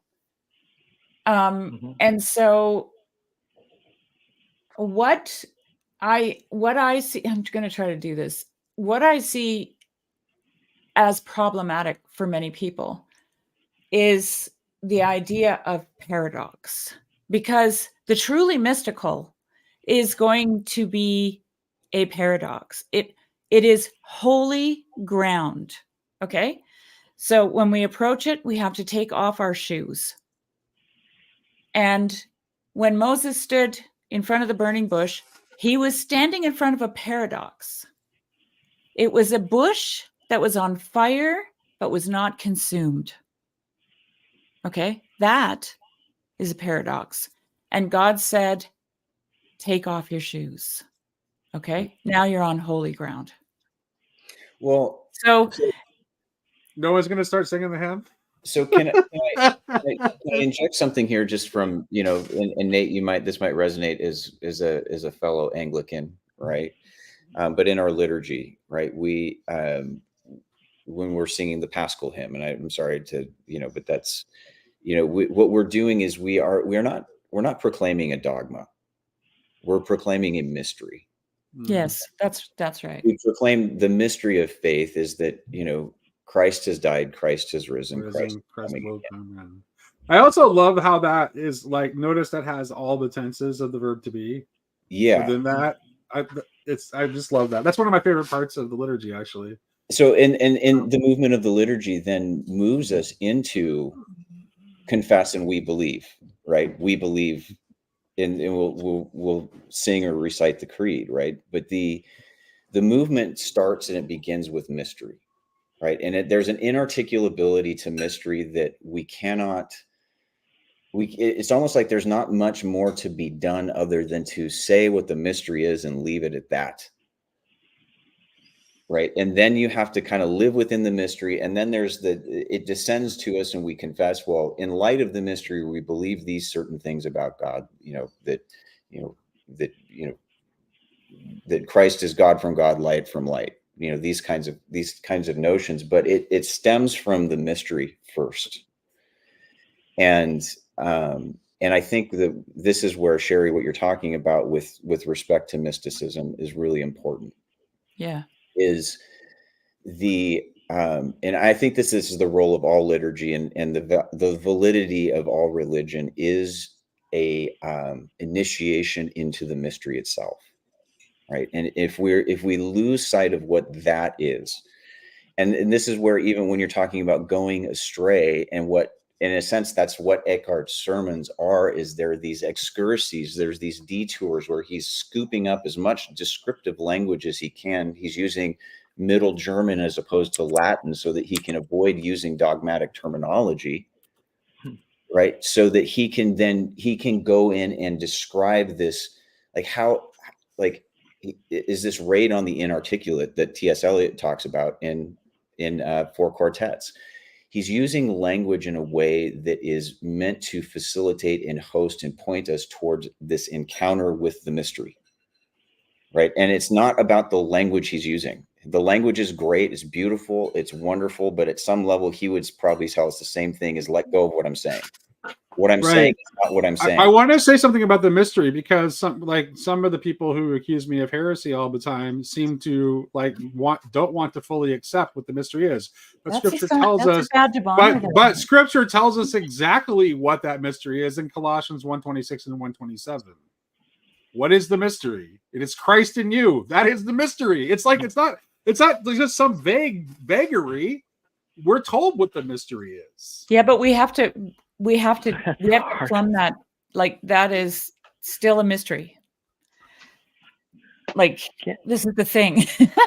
Right? Yes. This absolutely. Is what Meister Eckhart says, the soul does not even know who she is, right? Yeah. And what God, the seeing eye can't see itself see, right? I mean, right. It's like biting your teeth. You're never gonna, you can't get there from here. It's sorry, I didn't mean to interrupt, Sherry. No, and what God wants to do is rob her of herself. Which, think about that. If she doesn't know who herself is, will she know, or when she's been robbed of it? That's even that is a journey. Okay. Yeah. And then he replaces it with himself, right? So, and this is what is it called in Judaism? It's devakut, clinging to God, right? Union with God. But that only happens in that place where there are no images, and where the soul is not Right. even present as There's no herself. imagination. This is the thing. Is I think No, there's no this is images. First Corinthians 13. If you think that the full trajectory of that chapter lands us into a place where all that's left is love. All that endures is it's faith, hope, and love, and that's the final. But there's this litany of gifts and phenomena that occur in the spiritual progression, but this ultimately it lands in this complete where we're not imagining, we're not finding patterns. That's all that's done with. It's all put aside. The prophecies and the tongues and all that's set aside now, and we land. Yeah. But then there's also like if I dare go here, let me just go here, okay? Because I really want to. It's like when we have sexual union with our spouse, with someone who we love and we're committed to, there are also no images. If there are images, this is what pornography has done to us, right? If there are images, it destroys that perfect union. Imagine that. I'm asking you to imagine that moment where there are no images, right? It's just you and your spouse, the one you love, right? In union without images. And then contrast that to what pornography is. It is purely images, and how that destroys that perfect union. It's literally, so like, this is what I'm saying about the mystical being at the very base of our being, because if we don't get that right there, then everything above it is off. It's rotten. What is that? There's another thing out of Hamlet, right? Something is rotten in Denmark. So does that mean that like that's what separates like an icon from an image? Is that like if I'm intimate, that person is an icon and not an image? Is that what that is?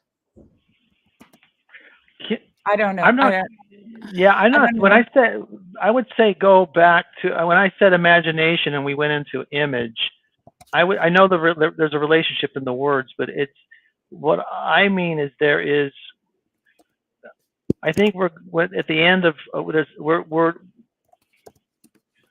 there's just pure being. There is not even being. There is just presence and unity with God, which is love. At the end of 1 Corinthians 13. I guess that's I was just all that endures. We're not. Yeah, I'm not sure what between worship. I was trying to make the connection between like a church that has iconography, if that's not imagery. If I was trying to understand okay, so what I would say, Christian, is like Meister Eckhart says, we cannot take away the image from the soul. Okay, the soul has to take the world in through the senses, through the eyes, the ears, right? And so this is the only way she can apprehend. Like he says, if you bring a horse, she's not going to see it as a man, right? Because it's a horse, and she has already named that image. But the place where God enters in is a place of no images, zero images. So, and so if you think about what I just said about what he said, there's no preconceived notions, right? There are none. And that's where you find God. And that is where God can enter in. Or even interpretation. So it's nothing preconceived and nothing filtered. It is unfiltered union. What is the best that we could maybe that's how I'm interpreting what you're saying. Yes, Sherry. That's a good way to put it. But here's one twist. That's hard for me to wrap. I apologize. Well, real quickly, guys. Guys, I just wanted to, I need to jump into some other things. I've had a blast talking with you guys. Yeah, me too. It's Thanks great for hearing joining from us you. this morning, Judd. Yeah, and I'll hopefully get a chance to chit chat soon. But best to all of you, and to those of you in the comment boxes, even those of you with mean nasty comments. Thanks for taking the time to hang out. Yeah, there's more. There is, for whatever reason, this is the day that all the trolls and the haters came out. There's And a lot of people watching, Nate, so the ratio is just a little yeah, higher. so it's a little it's a little more than Just usual. a little higher. But if it's not your cup of tea, then that's fine. You don't have to watch it. I just keep wanting. But I would say this. Wait a minute. If you have a direct criticism, then we have an open link. Then get in here, and it's like, if you're not thinking if you're not understanding what we're saying, get on here, ask for clarification. If you think that we're rambling, get in here and try to put us back on track.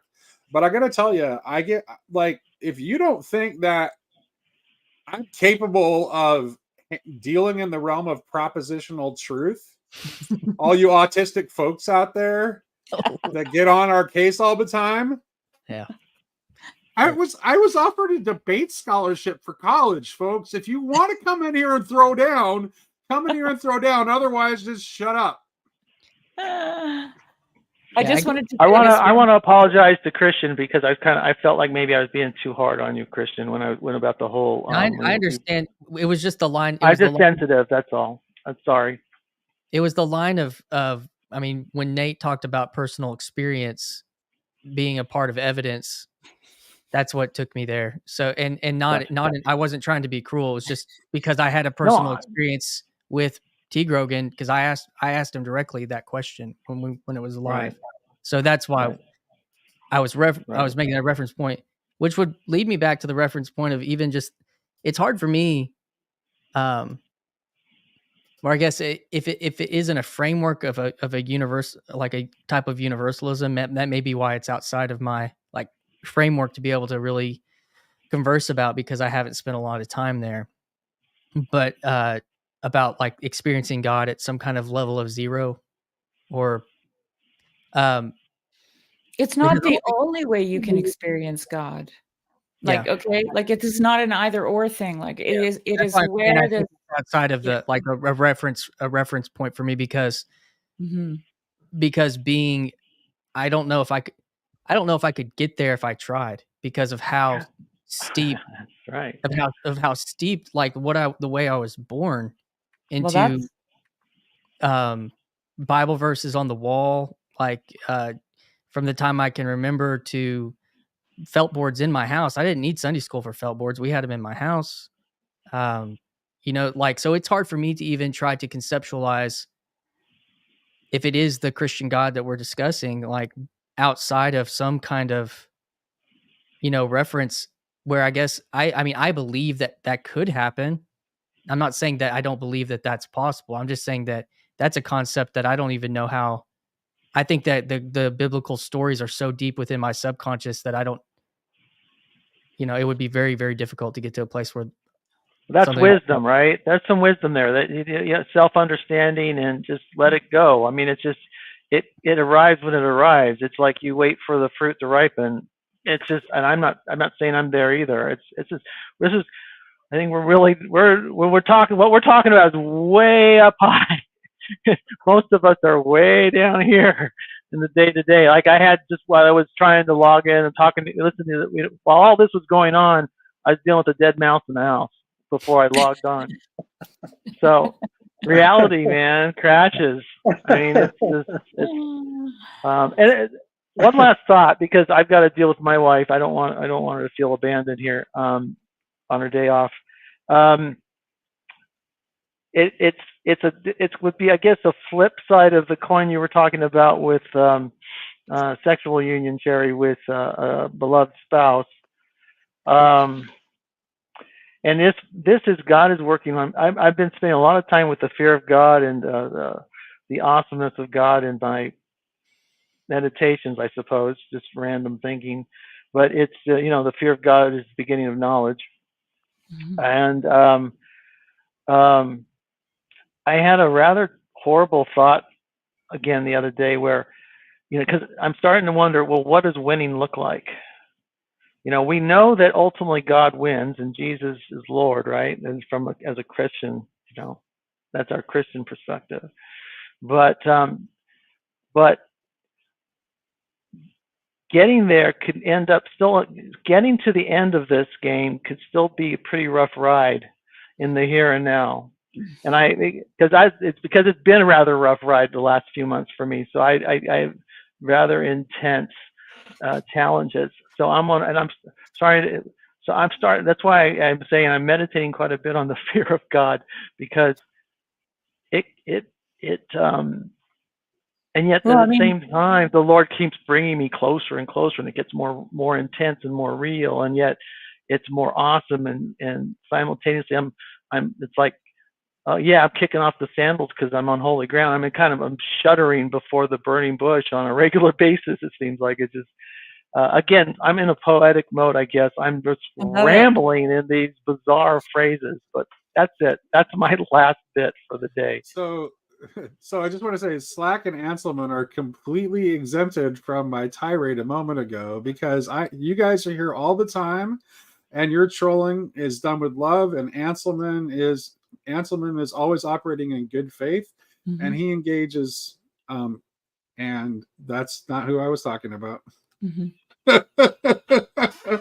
Well, I just wanted to say, Mark, quickly before you go, like, okay. What does winning look like? Ron seems to be having a problem. Yeah. Winning, what did it look like for Christ? It looks like death. Mm. And it's how we trample death. Right? Mm-hmm. Death tramples death. So, like this carries back for me. This carries back to the conversation I had with Luke Freeman recently, talking about farming. One of the first lessons we learn is that life is death. And then the second one we learn at the compost pile is death is life. So we're actually looking at the same thing, right? Right. So that's what winning looks like, Yeah. And then back it to isn't. The whole what the kind of positive. You're probably old enough, Sherry, to remember the days in the 80s and the 90s where Christianity went through this evangelicalism went through this hyper optimistic mode. It seemed like. Were you there, Christian? I was right in the middle of it. That's what I mean. Crystal Cathedral land. From there to the Pentecostal positive confessionalism and all that. And I'm in Southern California. Out of that loop. Yeah. So it was winning was winning from that point of view, right? Winning winning, yeah. And it seems that the richer, I'm not going to disparage anybody's religion. So if the people are still enjoying that, great. It just never worked for me.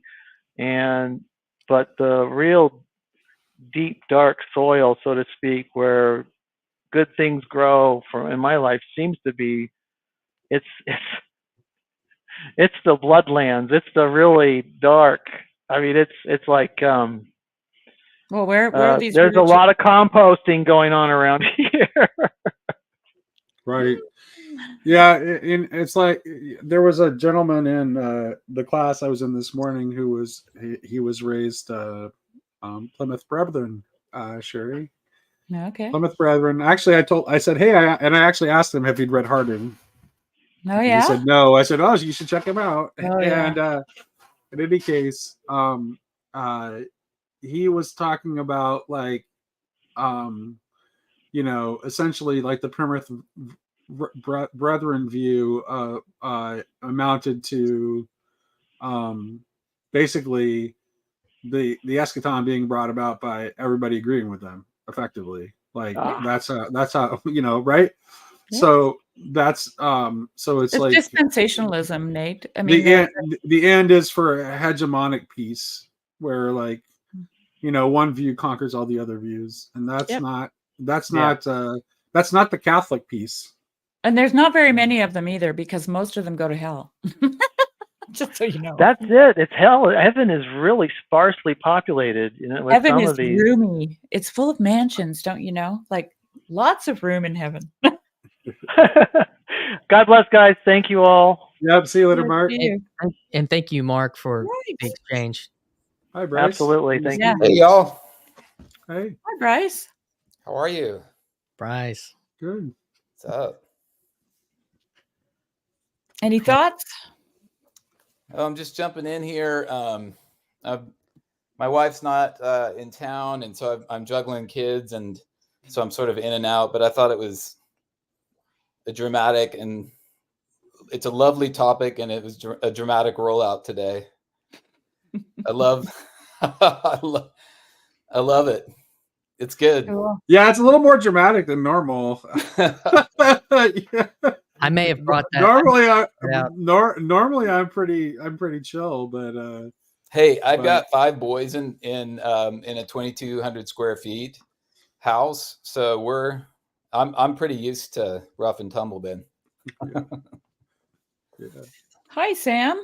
Hey, Sam. Hey, how's it going? Good. Good. Sweet. Just woken up in New Zealand, but yeah. Cool. Just joined your stream, and yeah, I feel like it's kind of flowing, but was really really interested in a few different points, I guess, like Sherry, you talking about sacrifice and death, trampling death. Yeah, man, that's been pretty impactful. I think it's crazy how death becoming obedience just changes the whole game. Here's something, because I told Nate before we got on here that I had an epiphany, and I sent him a couple of recordings that I made, because it was literally like laying in bed and then my eyes were closed and I was like, what? Wait. So I read this article on vaccines that are being developed for zoonotic diseases. So diseases that pass from animals to human beings. Okay. And they're doing a lot of work on this. And I'm not going to make any commentary on it. Just going to tell it like it is. So they're developing all these vaccines, right? So I remember reading it and going, well, that's interesting. I mean, when I think of abundance, when I think of life as a farmer, I think of the in-between places. I think of field and forest. When I think of division, the words division and unity, I think of the embryo, right? It divides and divides and divides until it becomes a unity, right? So you've got to, in order for a human being to even be born, they need to divide before they can be anything, right? And then you've got the most life in an ecosystem is found at the edges, at the borders between field and forest. And so then I'm thinking about the science of these vaccines. And I'm like, okay, so you've got this group of viruses or bacteria that exist within the animal kingdom, and they don't necessarily cross over into humanity, right? It's not something they're doing all the time. Occasionally they do. And because they're situated in the animal kingdom, when they first cross over, they're going to kill their host, right? Because that person has now developed any immunity to that bacteria or virus. And what a virus actually wants to do is preserve the host. Okay? So it's going to go through these different stages of being less and less fatal so that the host can remain alive, so that it can replicate itself in the world. So Sherry, I have a little, just to kind of piggyback on this whole conversation about death, I have this little passage from Bulgakov's Philosophy of Economy that I'd like to share. It's not very long. The coexistence of life with death, the living with the non-living, the material is one of reality's greatest paradoxes, and an eternal riddle for the mind. There is only life, and all that exists only in the light of life. Right. Things so-called dead nature, that is, everything in which the signs of life are apparently absent, are only a minus of life, its negative coefficient. But outside of this definition, which though negative is expressed in terms of life, things turn into phantoms and disappear. They are visible only in the light of life, as objects emerge from the meonic darkness of non-being, potential being, when the sun rises and disappear again into non-being in the dark of night. Even death exists only thanks to life and in its light. Right. Okay, so what I'm working towards in my very meandering storytelling way is you have a zoonotic disease that remains contained within the animal kingdom. It passes into the human realm and it kills, right? But in order for and it's going to kill, like it has to kill. That's the first step in its generational progression or procession to becoming less and less fatal over time, right? And so it has to make that happen. And so literally, if you think about it, it's trampling death by death. Right. Okay? Well, this is actually right. This is why I just want to say, like, this mystical basis is the basis of everything. It's the basis of science. It's the basis of philosophy. It's the basis of religion. It is what we live and move and have our being in it, right? And as Jesus said to Peter, stand behind me, Satan. Get behind me, Satan. Why did he say that? Because Peter wanted to interfere with the path that Christ was taking. He stood in front of it and he said, forbid, God forbid. And Jesus called him Satan, because that's what Satan does. He's the adversary. He blocks the path of reality. Okay? And the path of reality in the case that I just laid out is that zoonotic diseases have to cross over into the human race, kill some people, and trample death by death. I think more than that. It's that plus the entire history of the species that have ever populated the planet. Over 99% of which are now extinct. Yeah. Like it's just the way it is. And every time we interfere with it, we're Sataning it. We're antichristing it. Right? The reality that this thing that we call life. And, George MacDonald has this really great illustration of these wooden monsters that are, they're just walking all over this little girl who's collecting butterfly wings because she's building her own butterfly wings out of the wings of the butterflies. And the only way that he can stop them is by turning them upside down and leaning them up on a tree. And as soon as they're turned upside down and they're leaning on the tree, they're static. They can't move. Okay. So I was like, oh man, he leaned them on a tree. Like the tree is like the sentinel, the emblem, the representative of creation. Its roots go down into the earth. Its arms spread up in praise to God, right? It shelters everything. It is the thing that bears fruit. It is the whole story all in one thing, really. I think that the thing that I was trying to point to earlier is that just the false dichotomy of everything. And, that the scientific endeavor is separate from everything else. It's just, that it's a separate thing. It's like, no, it's all of reality. These things are right. That's one of the things I was talking to with John Vervaeke. when we were discussing like the archetype we of a can't hermit. even begin to realize how deep it runs, I feel. Oh yeah. But yeah, I think like just realizing that the glory of God is in the face of Christ. That's something I've been really dwelling on.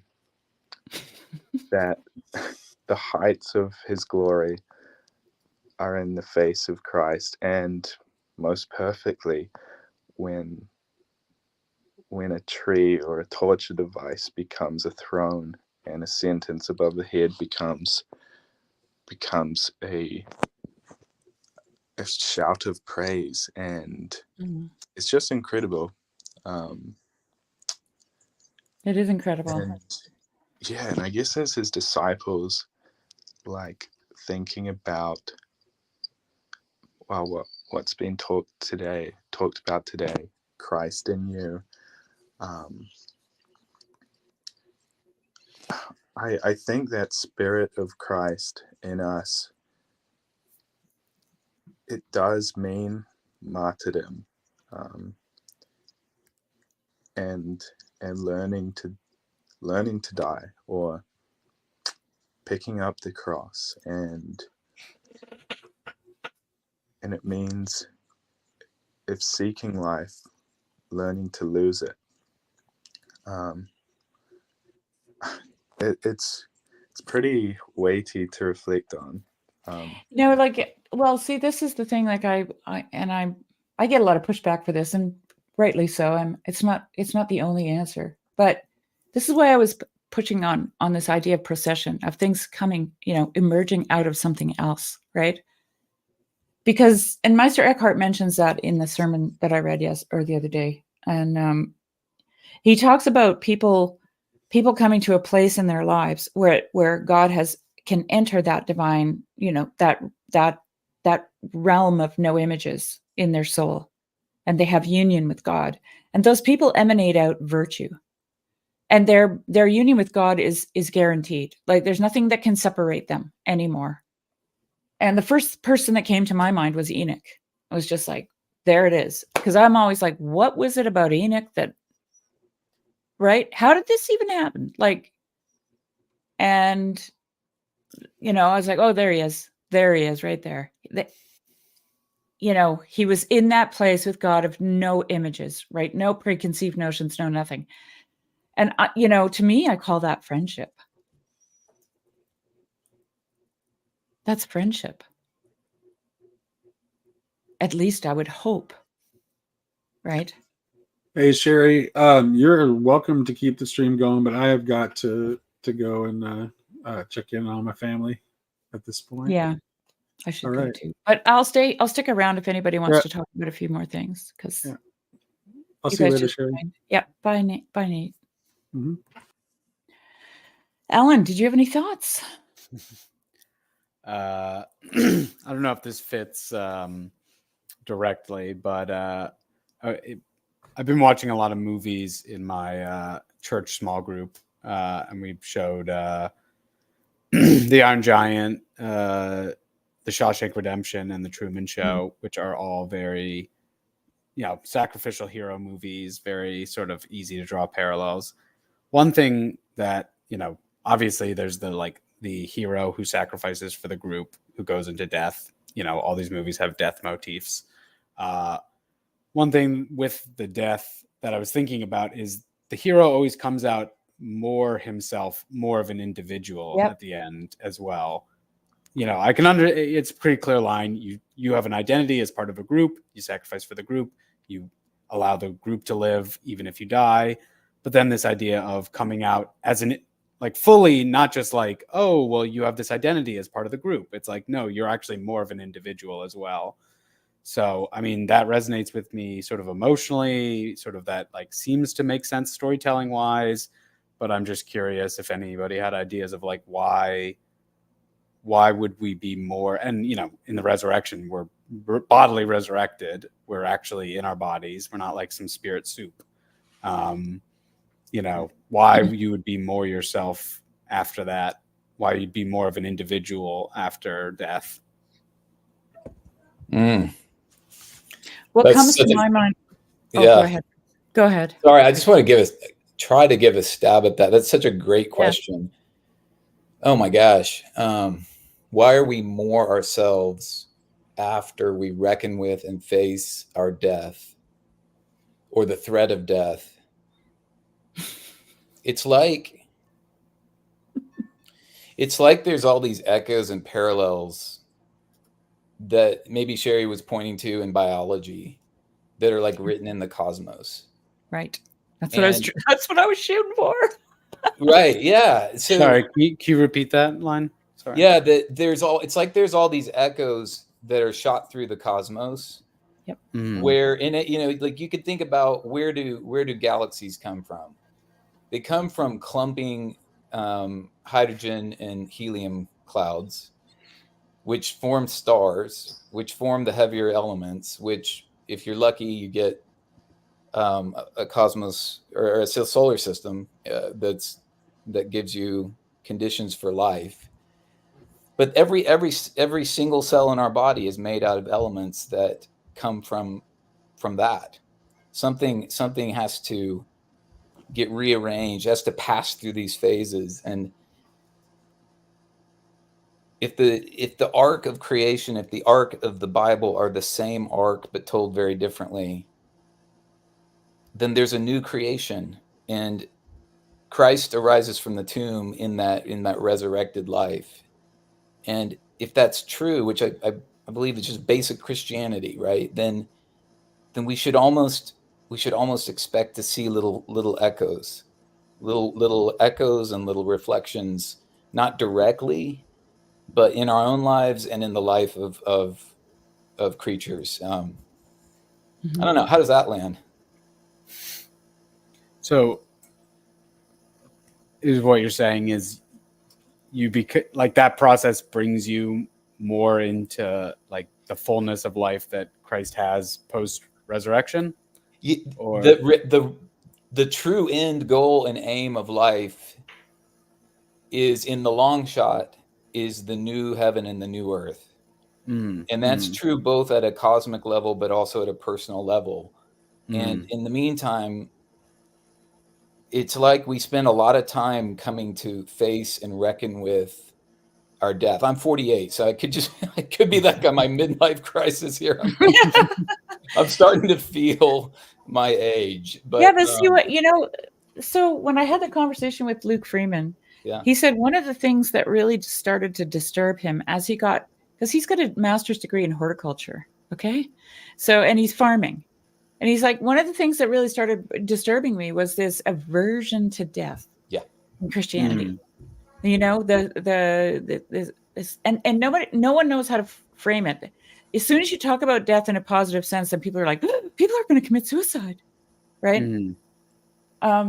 And I don't know, maybe they will, but a lot of people do commit suicide.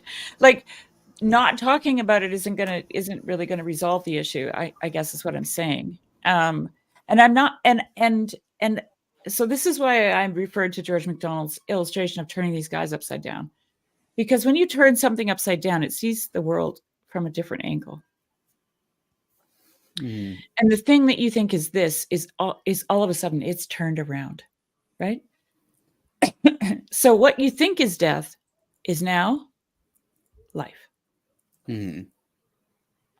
Just by flipping you on your head, right? That's his illustration. And when he does that, they can't move. Excuse me. And I had another thought, but I lost it. That's something else. Something that Alan said earlier, but I don't remember what it was. Like I actually think that in order to really understand the story that we're in, and I tried to make it as huge as possible when I used the zoonotic diseases and the bacteria, okay, because I think that's the same story, right? So the only way we can understand it is if we understand that things are not the way they appear to be. Right? Like Meister Eckhart constantly uses the term, don't trust your old eyes, right? Because they can only see what is in front of them. And George MacDonald looks at it, or he uses the terminology, what you call it. Right? So, and if you go back an episode in Grail Country, you can listen to the sermon that I read from Meister Eckhart, because it's exactly what he's dealing with. It's the way that we see things and why they're not true. And but but at the same time, he doesn't negate the fact that we need images, right? Which is what we take in with our eyes. And I mean, I did another episode on Barfield's essay, The Harp and the Camera, right? Where, you know, if you think about the harp and the camera, his concluding paragraph in there is that he wishes that we could have a harp over our eyes, that the wind could blow across, right? And play its own song. There's a passage at the beginning of Clement of Alexandria that talks about the new song that the muses of the angels are singing, and he talks about the Christian story in terms of the new song that we sing. Yeah. And it strikes me that it's like, and this is a little bit of a Peterson motif, it's like we live in a story at any scale. We live in a story, and it's that story that allows us to even see whatever it is that we see, whether that's imminent or deeper. But to the point of mystery, like in death, what's the story that's going to get us into our death well and beyond it, right? Because whatever that story is, you have to reckon with death. There's no denying it. Yeah. Yeah. I think this is where I'm at. Hey, like, I'm an engineer. I want to be practical about things, or like put things into practice. So it's like, how do I die? And like, I'm 24 asking that, and it's how do I die? So that's how does my life story fit into that narrative arc? That was a good reflection, Ellen, or a good question, I should say, regarding like movies or story. If the highest value or the highest thing is love in the hierarchy, or love that is self-sacrificial innately, everything will come down from that and fill the narrative. And that's, as Christians, that's what we've done when we put Christ in the center point of history. We've mapped out that value throughout the story of the earth. And I guess, Sherry, you're doing that in terms of like a biological kind of narrative as well today. And I guess you could do that infinitely down and down. Yeah, you can. And here's the deal. And this might sound really weird, especially because I'm going to quote Rudolf Steiner. So I hope everyone can just take a minute, breathe. But he talked about, and this is like at the turn of the century, he talked about, and vaccines were just new, and he was very positive towards vaccines. Okay. And I'm not talking about this in any kind of conspiracy theory way. I'm trying to get a spiritual lesson out of this. Okay. But he talked about a vaccine that would be created that would inoculate us against spiritual sight. And I was like, what is he talking about? Because I know that because for Steiner, science and religion need to become one in order for us to be in that final participative stage that Barfield talks about.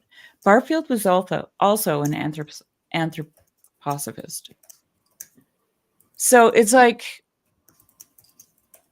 and then I thought, okay, wait a minute. So really what we're talking about with this zoonotic disease and trampling death by death, what we're talking about is a paradox. Okay. So we literally have to be prepared to accept paradox, right? If we don't accept paradox, the only alternative is monoculture. It's a non-diversity in thought. It's a non-diversity in actual living and being in the world, right? And it's so, yeah. You know what I'm saying? Mm-hmm. Like, so yeah, you end up having to censor, right? Any kind of different opinions about the thing, right? Well, wait, what about the immune system? And, all those questions. No, they have to be cut off, because what we're doing here is we're trying to escape death. But the paradox is death tramples death. And I'm talking about this from a purely scientific point of view, but it's a spiritual reality. Okay? So and this is what people do with agriculture, right? They don't want anything to come in the way. They're trying to keep all their plants alive, green, good foliage, fruit, all that stuff. And so they destroy the pests and they destroy the weeds, and then they monoculture everything. And when they monoculture, they destroy the environment. They destroy the diversity of life.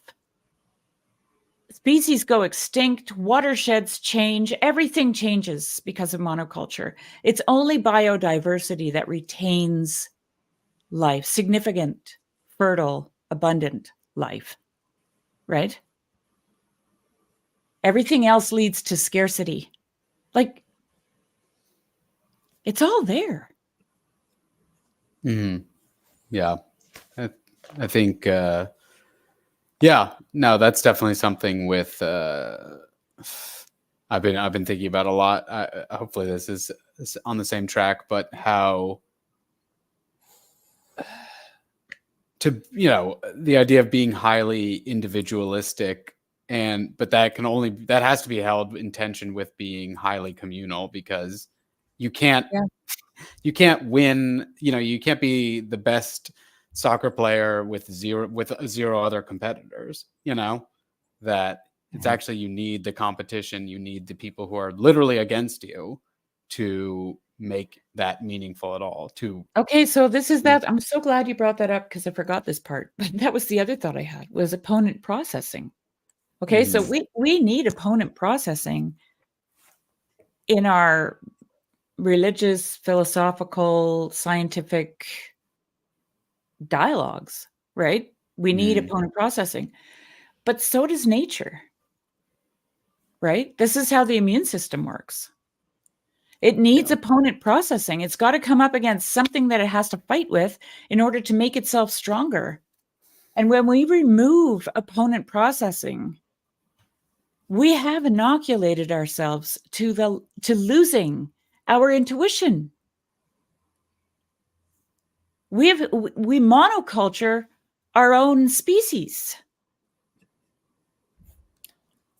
So I want to echo that. Absolutely. I want to try this one out on you. So I'm kind of working on a point for a sermon that I got to give tomorrow. So Ecclesiastes 3, if you look at it, verse 11, this is right after the long poem of, talk about opponent processing. Time to build up, time to tear down, a time to live, time to die, a time to embrace, a time to Great reign. Great Okay, thing. there's like a long list, and then this is at the end of like lamenting about the meaninglessness of everything, work, pleasure, learning, right? And then he lands on this mysterious and beautiful and enigmatic conclusion. Everything else in all of creation has its time and it fits in time, right? This is right after the opponent list. Everything else but humanity, now we've got something that does not fit well into time. Why? Eternity has been placed in our heart. Eternity was placed in our heart. It's not possible for us, if we have eternity in our heart, and that's not a quantitative eternity, that's a qualitative eternity, according to Boethius. Full simultaneous life, the kind of life that the triune God enjoyed prior to creation, through creation, and into the ages. Like, wow, that hunger for that was what God placed in our heart in Ecclesiastes 3:11. How does that land? Nice. So it's not possible. So somebody was saying, like, you could look at the entire scope of nature and the way species and planets and the way everything plays out. You like have to accept death. And I think Anselman or somebody said, like, we're not made for death. And that's right. There's something in us that is, we are made for eternity, and yet our biology it very clearly is made for death.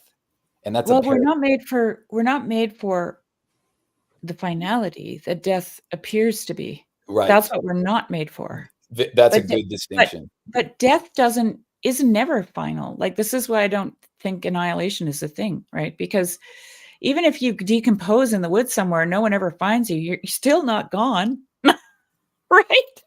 Like, you're still food for something else. Where does soil come from? Yeah, right. Like, and this is what me and Luke Freeman talked about when in that last podcast together, was just how aware you become when you're involved in this life here, that there is no death, right? Really, like, it's not that final thing that happens. There is one of those. Like, I read a whole piece by John O'Donohue when he talks about the pathos of a dying person who's leaving the world behind and going somewhere where they don't know where they're going, right? That's true. But it's, if you think about just the fact that when something dies in the woods, it gives life to everything else. It's trampling death by death, right? The corpse of a salmon dragged up onto the shore by a grizzly bear and left to rot is trampling death by death. That's what it's doing. But you wouldn't know that if you didn't have a clearer revelation of it outside of nature. I mean, in other words, I don't like the new atheist types who just shake their fist against the senseless cruelty of the cosmos. It's not like there's no point there. If I didn't have Christ rising, I agree with your point that death tramples death in nature, but I wouldn't see it that way if I didn't have a clearer revelation. Right. You know what I mean? And so, but see, this is why I was referring to this idea of paradox too, right? So if you can't accept the paradox, then what you're going to do is what Jesus said you would do. If you save your life, you will lose it. Okay? So, and then you enter into a world of scarcity and sterility and lack of meaning. Sound familiar? Because you can't accept the fact that in order to live, something else is going to die, right? It's all about sacrifice. The whole story, that's what it is. Sacrifice. So, I don't know. It's just, and it all came out of me reading this stupid article about zoonotic illnesses. I was just like, wait a minute. There's barriers. And then you have in the Orthodox Church, I don't know about other churches, but in the Orthodox Church, you have procession. You have things that process out, right? Mhm. People, priests, icons, everything goes out. At certain times of the year, it gets processed. And I'm like, oh, that's because they're talking about procession. They're talking about emergence. That's what they're doing. That's why they go out. And then they go in. And they don't come out for a long time. And it's tight boundaries, right? Tight boundaries. And then all of a sudden they all pour out. And then they come back in. And that's the story they're telling, because that's what reality is. Everything processes out. And everything is transformed. Nothing is lost. Nothing dies. Because death tramples death. It's paradox. And if you don't accept the paradox, you end up in a monoculture. NPC, if you want to call it that. Right? Yeah. That was my epiphany this morning. It was so good. It's just like, yeah. But I mean, one of the reasons I came onto the stream also is just because anytime corner people are on, I'm sort of trying to talk to them, say hi, even if I don't have anything pithy and brilliant to say, as I always do. You're always brilliant, Alan. But but the reason I bring that up is like there's this like fullness. I keep coming back, like the fullness of life. There's like a fullness of like, oh well, if you try and save your life, you'll lose it. Like, oh well, I'm going to make a company that lasts forever. I'm going to do that. Like, I'm going to be so mono-focused on X that will be salvific for me. I will be remembered as the guy who dated 1,000 women, the guy who made a company that lasted 1,000 years. And I live in New York City, so everyone's got their like, I'm going to be a rock star. I'm going to be a famous comedian. Oh yeah. I mean, everyone. So like maybe I'm in the hyper chamber of that, but it's a thing though. It's totally a thing. It makes me sad that like, people who I get insights from can't also be my friends. People the music I've listened to can't also be in my community, because it's like, why would you listen to that when you could listen to Taylor Swift? Why, it becomes this world of like hyper, 1% of the people get 99% of the downloads, all this stuff. And I don't know if this is the perfect, drawing the same line, but just like it is. Having access to these other identities other than just like I will become I will just hone myself into the perfect music making machine. I will hone myself into the perfect businessman. Every second of my day will be planned out. I will be the Andrew Huberman How to Win Friends and Influence People robot that conquers the world. And PVK talked about it in his All in the Family Edith video about like, you just can't have Ediths in the world anymore. I don't know if you guys saw that, but can't have Archie Bunkers either. Yeah, that's true. But yeah. Do you guys, Sam and is it Alan? Yeah. Sorry, my eyesight's going. No, yeah.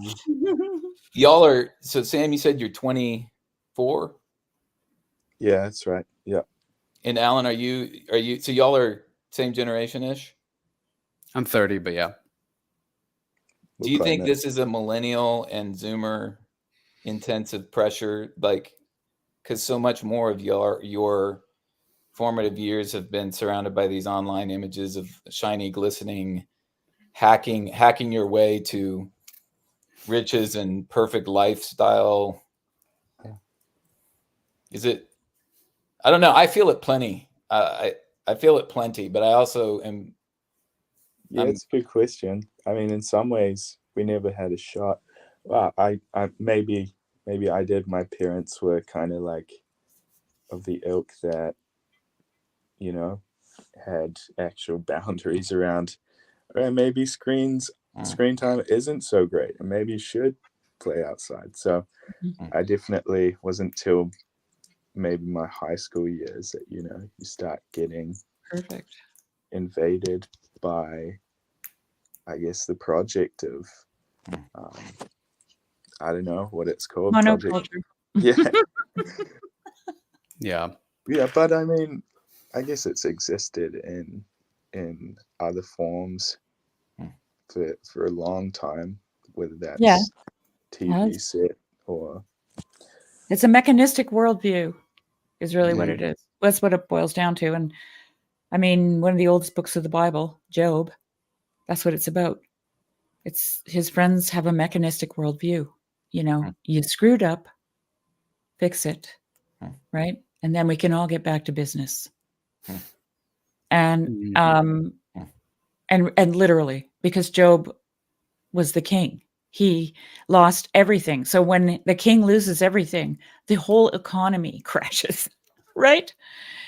So, you know, it wasn't just Job. I mean, Job was suffering, yeah, but so was everybody else. And they were in a hurry for him to fix it because God was God is a vending machine, right? If you do good things, so you get good things out. And if you do bad things, then bad things come out, right? So you must have done something bad. So fix it up, and then we can all get back to normal. Yeah. It's such a powerful temptation. Go ahead. Oh, no, you can finish your point. Yeah, just sorry, the timing's a little off, but I mean that's like monoculture 1.0. It is. Yeah, and so it's Denial of death. Yeah, and it you know, it's just what we do, right? Like Yeah. it's what we do. Mm-hmm. We got to be flipped upside down on our heads and leaned against a tree. Literally. Yeah. Well, I think, I mean, this is why I'm sort of more on the rules side of things and more on the like being on, I guess you could call it conservative side, at least. So like, it's because those places actually have an ability to push back against,